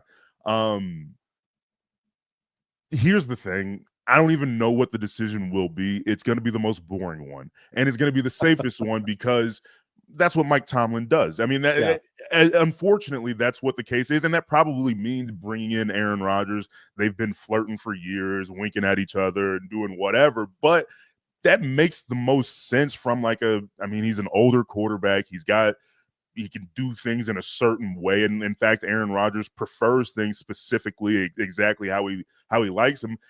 And if Mike Tomlin can manage Antonio Brown for nearly a decade, I bet you he can take Aaron Rodgers for 17 weeks in a playoff loss. So, I mean, I think that it could work out. But again, that's the most boring decision. Therefore, they're not very interesting at all to me, because it's the Pittsburgh Steelers. Just thinking about what the Chiefs are going to do, going back to them in this draft, as we got 2.5 weeks to sit here and ponder and change our minds and everything else during this stretch. Do you see them getting a guy moving around? You said they've got the 3rd round pick that ended up being whatever pick that is. What pick did they get that moved up? They got the slot. Isn't it like 60 something like that? Do you see them moving around? How valuable is that pick? Do you see them moving up in the 1st or the 2nd or anything like that? Well, and I think it's kind of interesting, especially like the year they traded for Orlando Brown Jr., they traded their 1st round pick. And essentially the idea on Twitter was that they used their 1st round pick on a 24-year-old 3-time Pro Bowler or something like that. There's not that on the market. Like Christian Darrisaw is not getting traded. They're not looking for whoever the Vikings got for him. Cam Robinson, he's not on the market, at least as freely as things were. And they traded Joe Thuney, which still kind of breaks my heart a little bit. If anything, on paper, the offensive line is worse. So if anything, they're gonna move that first round pick for a player that they can add to their team right now, and that would be in the similar vein to Orlando Brown Jr. Right now, if you have a left tackle, you'll probably like him, and if he's worthy of a first round pick, you probably want to hold on to him. So in that case with the Ravens is that they had two tackles in Ronnie Stanley and Orlando Brown Jr., so it worked out that the Chiefs got one of them. So to me, it's hard for me to see them not using that pick, especially knowing they need some of the offensive firepower, and like the Super Bowl as badly as it happened. This is still a very competitive franchise and player, GM, coach, whatever. And so this is their next step out into the foray of competition. And so I think that the 31 pick is going to be huge to see where they're going, not only for this coming season, but for the next couple of seasons, because they got a lot of contracts to figure out. Most of that defensive secondary, George Karlaftis we've mentioned. So they have contracts to figure out. It matters the position they draft, the name too, but also if they're going for a defensive end, that means George Karlaftis. You need like 15 to 18 sacks this year to get the deal you want, and it's still probably not with the Chiefs. So it's to me, I'm probably going to be reading a lot more into the conspiracy theories and whatever you want to call them, but that's honestly what you have to do with the roster and franchise as good as they have been over the last couple of years, and a first-round pick that we'll see if he's a contributor. Well, we've still got a couple weeks to go until the NFL draft, and so between now and then, I would imagine there'll be about 40,000 other mock drafts put out between now and then, and we'll do our best to dissect all of them and see where things are moving and shaking between now and the NFL draft. Felix, we appreciate it, man. We definitely will keep up with you every single week as we get ready for the draft. Absolutely. TJ, Tommy, you guys have a good one. All right, there goes Felix Johnson, our Chiefs insider here on Sports Daily. You can follow him on X at Felix R. Johnson. Find his work at Field Vision Sports, also at Arrowhead Addict. I know that he is almost every day going through and figuring out different mock drafts and looking at all the experts and figuring out what the Chiefs are going to do. This is the absolute stir-crazy period of the NFL. As he said, they can kind of dominate the entire sports calendar and have something to talk about every week. This may be the only 2 or 3 week stretch where it's like, okay, can we just have the draft? We have talked ourselves to death about these prospects. We've seen every mock draft there can be. So it's probably good for the NFL that it comes at the same time as March Madness, so there's still something going on and people aren't going crazy. But this is definitely, for me at least, the stir-crazy period. Yeah, there's kind of a lull in free agency. That is kind of quieted down, except for Aaron Rodgers. And I would imagine that the next 2 weeks, we'll probably hear a lot more from Rodgers, because what does he have to compete with between now and the draft? He's also just really good at having something for us to hear. Totally. So I would imagine that's what we'll get from him in the next couple of weeks. But we appreciate Felix. Of course, you can go back and listen to all of that interview and everything we talked about with the draft on the free Odyssey app. Don't go away. Sports Daily coming right back.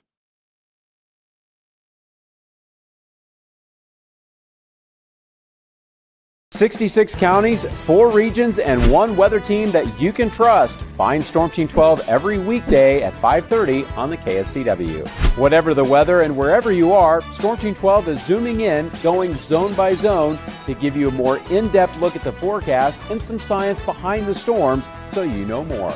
We're focusing on the forecast so you can focus on what's important to you. Storm Team 12 Weather Focus, 5:30 on the KSCW. The future of television has arrived.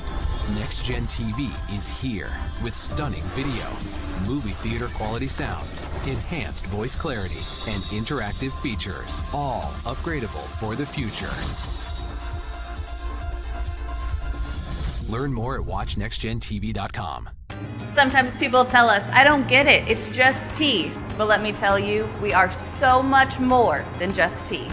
With 20 plus flavors of sweet and unsweet iced tea, the possibilities are endless. Come on in and try them all for free to find your favorite, or get us on the go for your busy lifestyle. And don't miss happy hour every day.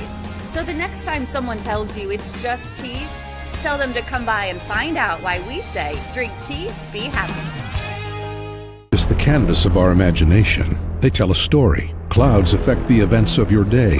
Sometimes they growl, sometimes they inspire, but they're always the messengers of nature's mood written in the sky. Storm Team 12 understands the language of clouds. We're dedicated to decoding their message so you know what to expect. Behind every cloud, there is a story waiting to be told. Trust Ross Jansen and Storm Team 12, alerting you first to the impact on your life.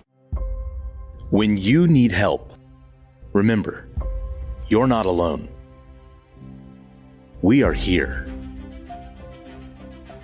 We are neighbors. We are together. We are Kansas.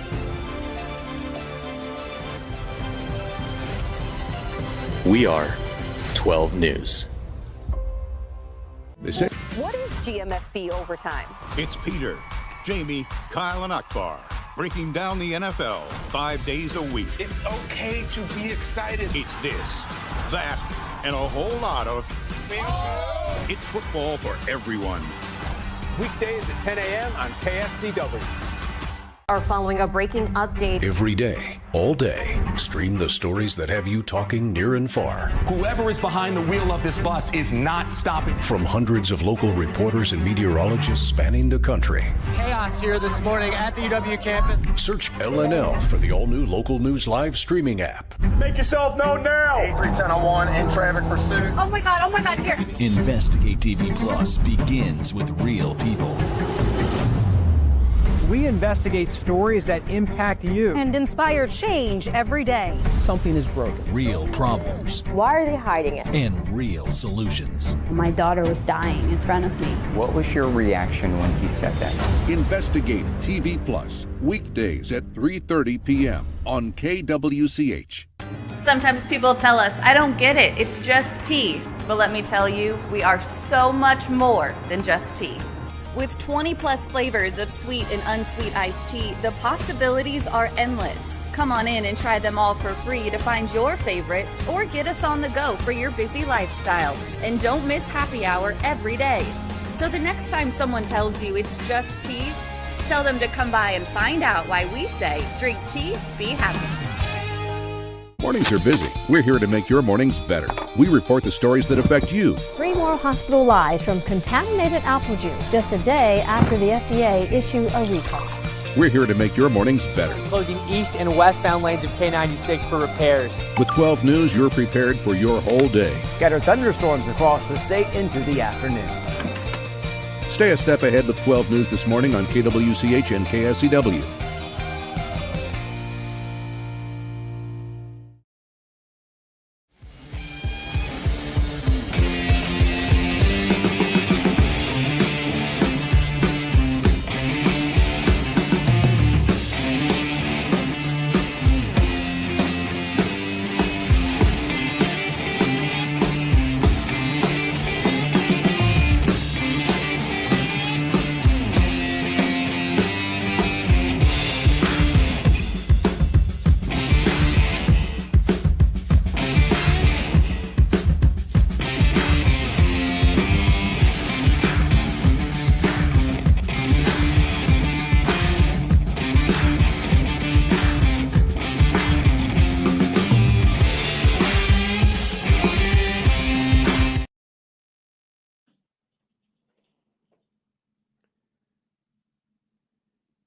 Our thanks to Felix Johnson, our Chiefs insider, joining us in our last segment. If you missed any of our Chiefs talk, our draft talk, you can go back and listen to it on the free Odyssey app. Welcome back, everybody. It's Sports Daily on KFH. I'm Tommy Castor, TJ Cleland to my right, Max Power producing the program. TJ, we're getting closer and closer to your wedding day, my friend. We are. Can't wait. Got to finish up all the odd end jobs, and then this weekend's just full of watching golf and getting hitched, I guess. You have a lot of wedding prep that you guys have to do. Like, is your fiance putting you to work on different things you got to get taken care of? I've got a list. She's doing pretty good. She's done pretty well about getting everything done ahead of time. She's not a procrastinator, so no big stress of the wedding or anything. So we're doing pretty good so far. I got to tell you a story from when I got married, and I'm sure my wife will love me telling the story. But it was a pretty big wedding here. She invited a bunch of people, and my in-laws invited a bunch of people. It was a pretty big ordeal. And my wife, love her to death. She is extremely detailed and very organized and like wants things, perfect. And I get it. Like it's her big day and everything.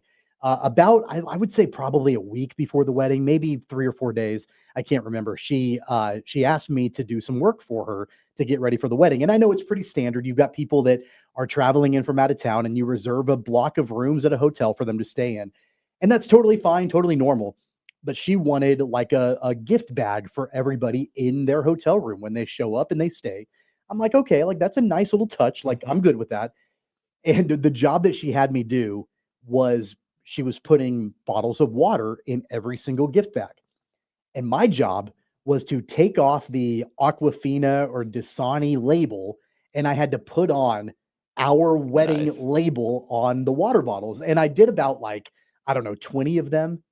And then I'm like, what am I doing? Like, why are we doing this? Like, I understand like it's a nice little touch and everything, but I'm like, aren't there bigger fish to fry than putting on, like swapping out the labels on water bottles? It's a good one. Our party favor, everybody always does their thing. So we've got the koozies and all the traditional stuff.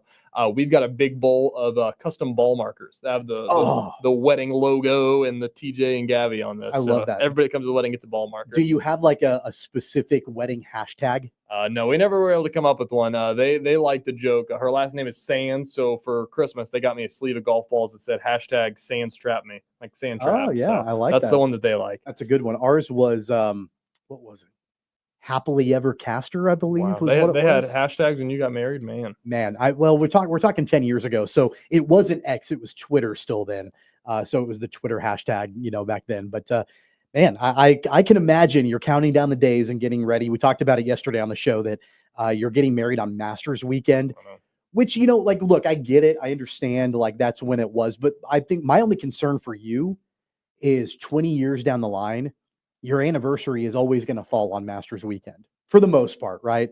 And so that might hinder your Masters viewing opportunities. That's a good point. I'll just have to say, good thing is the best thing about golf is that usually it's a daytime activity. Yeah, so it's not like I'm going to miss the national championship, but we're going to be pretty close to it. We're only about 4 days from the national championship, so we'll see if the anniversaries ever have to line up on Championship Monday or whenever that'll be. It seems like your fiance, correct me if I'm wrong, is a sports fan herself, right? She loves it. She had her parlay in last night for the national championship. So she has grown into so much more of one that it's to the point now where because I work nights at KWCH, so I'll come home for dinner and she's randomly watching some SEC women's basketball game. Like she loves Kim Mulkey. She's got her teams that she likes to watch, but she watches probably more basketball than I do. Yeah, I would say my wife probably watches more college basketball than I even do, and she was more locked into the game last night, at least early on in the game than I was. Like I really locked in second half, for sure. And we were watching the whole thing, but she was like locked into the whole game, and she's become a much bigger fan, honestly, maybe even than I am.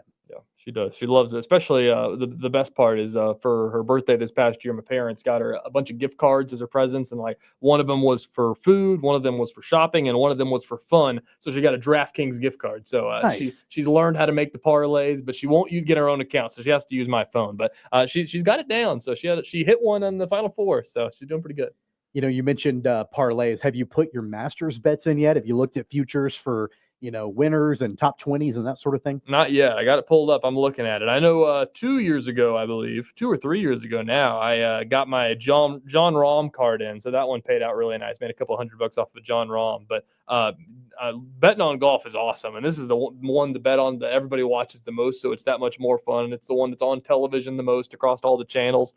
So I got to get your you got to pick your winners. You got to pick a couple winners, right. Throw some darts at those. Then I like doing the parlays of the top 10s and trying to get 5 of the top 10. You can really get some juicy odds on those. So yeah, I've always read that really the way to bet a golf tournament, and it might be different for the Masters, I don't know, but the way to bet a golf tournament is to really look at top 10s and top 20s as opposed to winners. Just because it's kind of a crapshoot unless you're Scotty Scheffler. Unless you're Scotty Scheffler, then it kind of becomes a crapshoot after that. Yeah, that's the thing is you don't pick the winners anymore. It's because you don't get the juicy odds because they're always just going to be Scotty Scheffler. So I like those. I know on the SVP podcast, they talk about betting golf a lot. They love first round leaders. So they'll try to pick out who is leading at the end of the day. Because you can get some weird ones with those. You can get the one guy that goes 15 under and get some really juicy odds on that. we're 48 hours away from the start of the tournament. Is there anybody that you're looking at as far as like throwing some money down on? Man, I don't know. I haven't been up to speed on all of the professional golf so far this season. I know on my giant, I always do the parlays for every single major sport and pick all of those. I had Bryson on a bunch of those since he won, the U.S. Open this past year, keeping stuff going. Big Bryson guy. Probably going to throw some on him. You talk about Oberg is going to be a big name as well. So going to be fun to see. As it has been since the split of the LIV and PGA guys coming back together for the Masters, is always one of my favorite storylines to look at on these major tournaments, to see, these LIV guys, you don't see as much of them anymore unless you're watching CW Golf. So I'm really excited to watch that. I really like Bryson a lot in this tournament. I think if there was somebody that I was going to throw money on, not named Scotty Scheffler, it'd probably be Bryson. And, there are big arguments to be made about Rory and the fact that he just came off winning the Players last month. But there's something about Augusta with Rory that it's like demons that he can't get rid of. And one thing that we've learned about Rory, and I'm a big McIlroy guy. I always have been. But the one thing about him is that when things don't happen for him, it's mental, and he's unable to get past that. And for whatever reason, Augusta National and the Masters, that's been a big mental block for him that he's not been able to overcome ever in his career. So even though he's playing phenomenal golf right now, he might be playing the best golf out of anybody on tour right now. I've got a really hard time putting money down on him just because for whatever reason at Augusta, he's not been able to get it done. Yeah, absolutely. Just digging through all this stuff, going back to the conversation we just had, the Masters is so cool because everybody plays in it, basically. If you have an invite to play in it, everybody plays in it. So, I mean, you can look at like Max Homa's got plus 1,200 odds to make the top 10. Like big names down far in this list is what I think is the most fun part about this. So definitely going to dig into this, see what I can figure out. But yeah, I mean, even you can just do a parlay of the top 3 to finish in the top 10. You can get plus 400 on already for Scotty, Rory, and Jon Rahm to finish top 10 in the tournament, which feels like that's bound to happen. But then again, it's golf and somebody will mess something up for you. I mean, you're only getting 4-1 odds for Scotty as the outright winner at the end of it. And I wonder, I know Jacob and I had this conversation multiple times last summer when Scotty was on that stretch where he was basically winning every single tournament that he played in. And the question was, I know that you're not getting fantastic odds for the winner, but I mean, is Scotty as close to an auto bet as you can possibly get? During that period, he definitely was. He was winning every single thing. I mean, there was points where he was like minus odds to win tournaments, which is unbelievable to think about. But yeah, honestly, if you get Scotty in plus odds, it's almost worth it every single time to at least put something on it as your insurance bet even. Yeah, I think the two names, like if I were going to bet a winner 48 hours out, and I haven't put any money down yet, and I'm probably going to wait until, I don't know, Wednesday night or maybe even really early Thursday morning to actually place my bets. But as of right now, if I were going to put some dollars down, probably the two best values, at least for an outright winner, in my opinion, is Bryson at 20-1 and Xander Schauffele at 18-1. I mean, keep in mind, Xander Schauffele won 2 majors a year ago. He won half of the majors a year ago. And I would say that for a guy that is coming off of 2 major wins at the PGA and at the Open Championship, I think he's undervalued, and I think that he kind of flies under the radar a little bit. You mean you like Xander Schauffele because he was competing in the TGL Championship not that long ago? He's up to speed. Did you watch the TGL? Did you like that stuff? I did. I mean, I had it. I remember the first couple of weeks I was really locked in, and then it was more of a background thing for me, but it was fun. It was a fun novelty. I enjoy it. Yeah, the playoff stretch was actually a lot of fun to watch. Me and Gabby watched that, and that Billy Horschel that sunk that chip to win it. Yeah, that was incredible. I'm a big fan of that. So definitely excited as the majors start kicking off here and all the big stuff. Digging deep into all of this stuff because especially whenever you work weekends and you work at a workplace that has about 1,500 TVs everywhere, you get to really lock in on some of those stuff. So going to be an awesome weekend. Yeah, we always like to kind of take a look at, local connections in the tournament. And unfortunately, at least for this year, the Masters, there are no local connections. Gary Woodland didn't qualify for the Masters. Adam Hadwin did not qualify for the Masters. And Sam Stevens did not qualify for the Masters. So none of the guys that we claim as, local guys in the Wichita area or Kansas, at least, qualifying for the Masters. But as we get through today, we get through into tomorrow, we'll of course have a lot more to talk about with the Masters from Augusta National. The weather looks like it's going to be beautiful. Yesterday was a rain out for the practice round, but today looks really nice. Tomorrow's par 3 contest looks really nice. And you know what? I was really kind of crossing my fingers for the weather on Sunday. I'll be there on Sunday, and it looks like sunny and low 80s for Augusta, which I don't think you could get any more picture perfect than that. No kidding. That's awesome. Have you figured out, I know you said you got some guys that you're going with that have been there before, the game plan? Because it's not a sporting event where you go and sit, are you following a group? What's the game plan?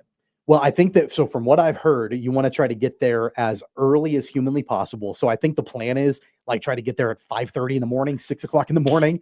And, then you go to the merch right away. You get that done. You try to get, as much as you can. I mentioned it yesterday. My wife's been making a list of all the different things that I've got to buy. It's probably, that scene from, God, what was that show? The Joe Exotic, the Tiger King, when he's like, I'm never going to financially recover from this. Like, that's how I feel like going into the merch store. Cause it's going to be a lot of money. I'm sure that we're going to be dropping in the merch store, but you do that right away. Then you go and we're going to have chairs. You go and you set your chairs down. And I've heard that like 16 green is where you want to be. Yeah. And so we'll probably do that. And then you just go walk the course. Yeah.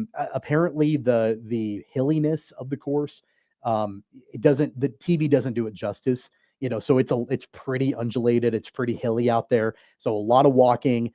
I'm trying to figure out like what order I eat all the food. I'm going to try as much as I can. And then you go and you just sit on 16. Absolutely. I was going to say, I need to get more into the golf game, because even just the Wichita Open and having it here, it's awesome just to really get locked into a group, find the guys that you like, because that's always the best part, is then you can just kind of camp out. Obviously 17th green is the big talk here in Wichita, but if you can get locked in with the group or get a guy that's just really going low that day and just follow and just watch him work, and there's about 50 guys that can do that. Totally. I mean, we're only about 2 months out, a little over 2 months out from the Wichita Open. So won't be too long before we're actually talking about that as well. But we'll have more conversation about the Masters as the week goes on. I'm excited to talk more about it tomorrow with you, talk about it with Brandon on Thursday and Friday, because I know both you guys are big golf guys. So looking forward to jumping right into that today. Man, it's a fun week. We've got Wichita State baseball coming up at 11 a.m. this morning, coverage here on KFH. Royals baseball tonight on KFH as well. It's a big day of baseball, and we've got more Sports Daily coming around just the corner. Coming right back.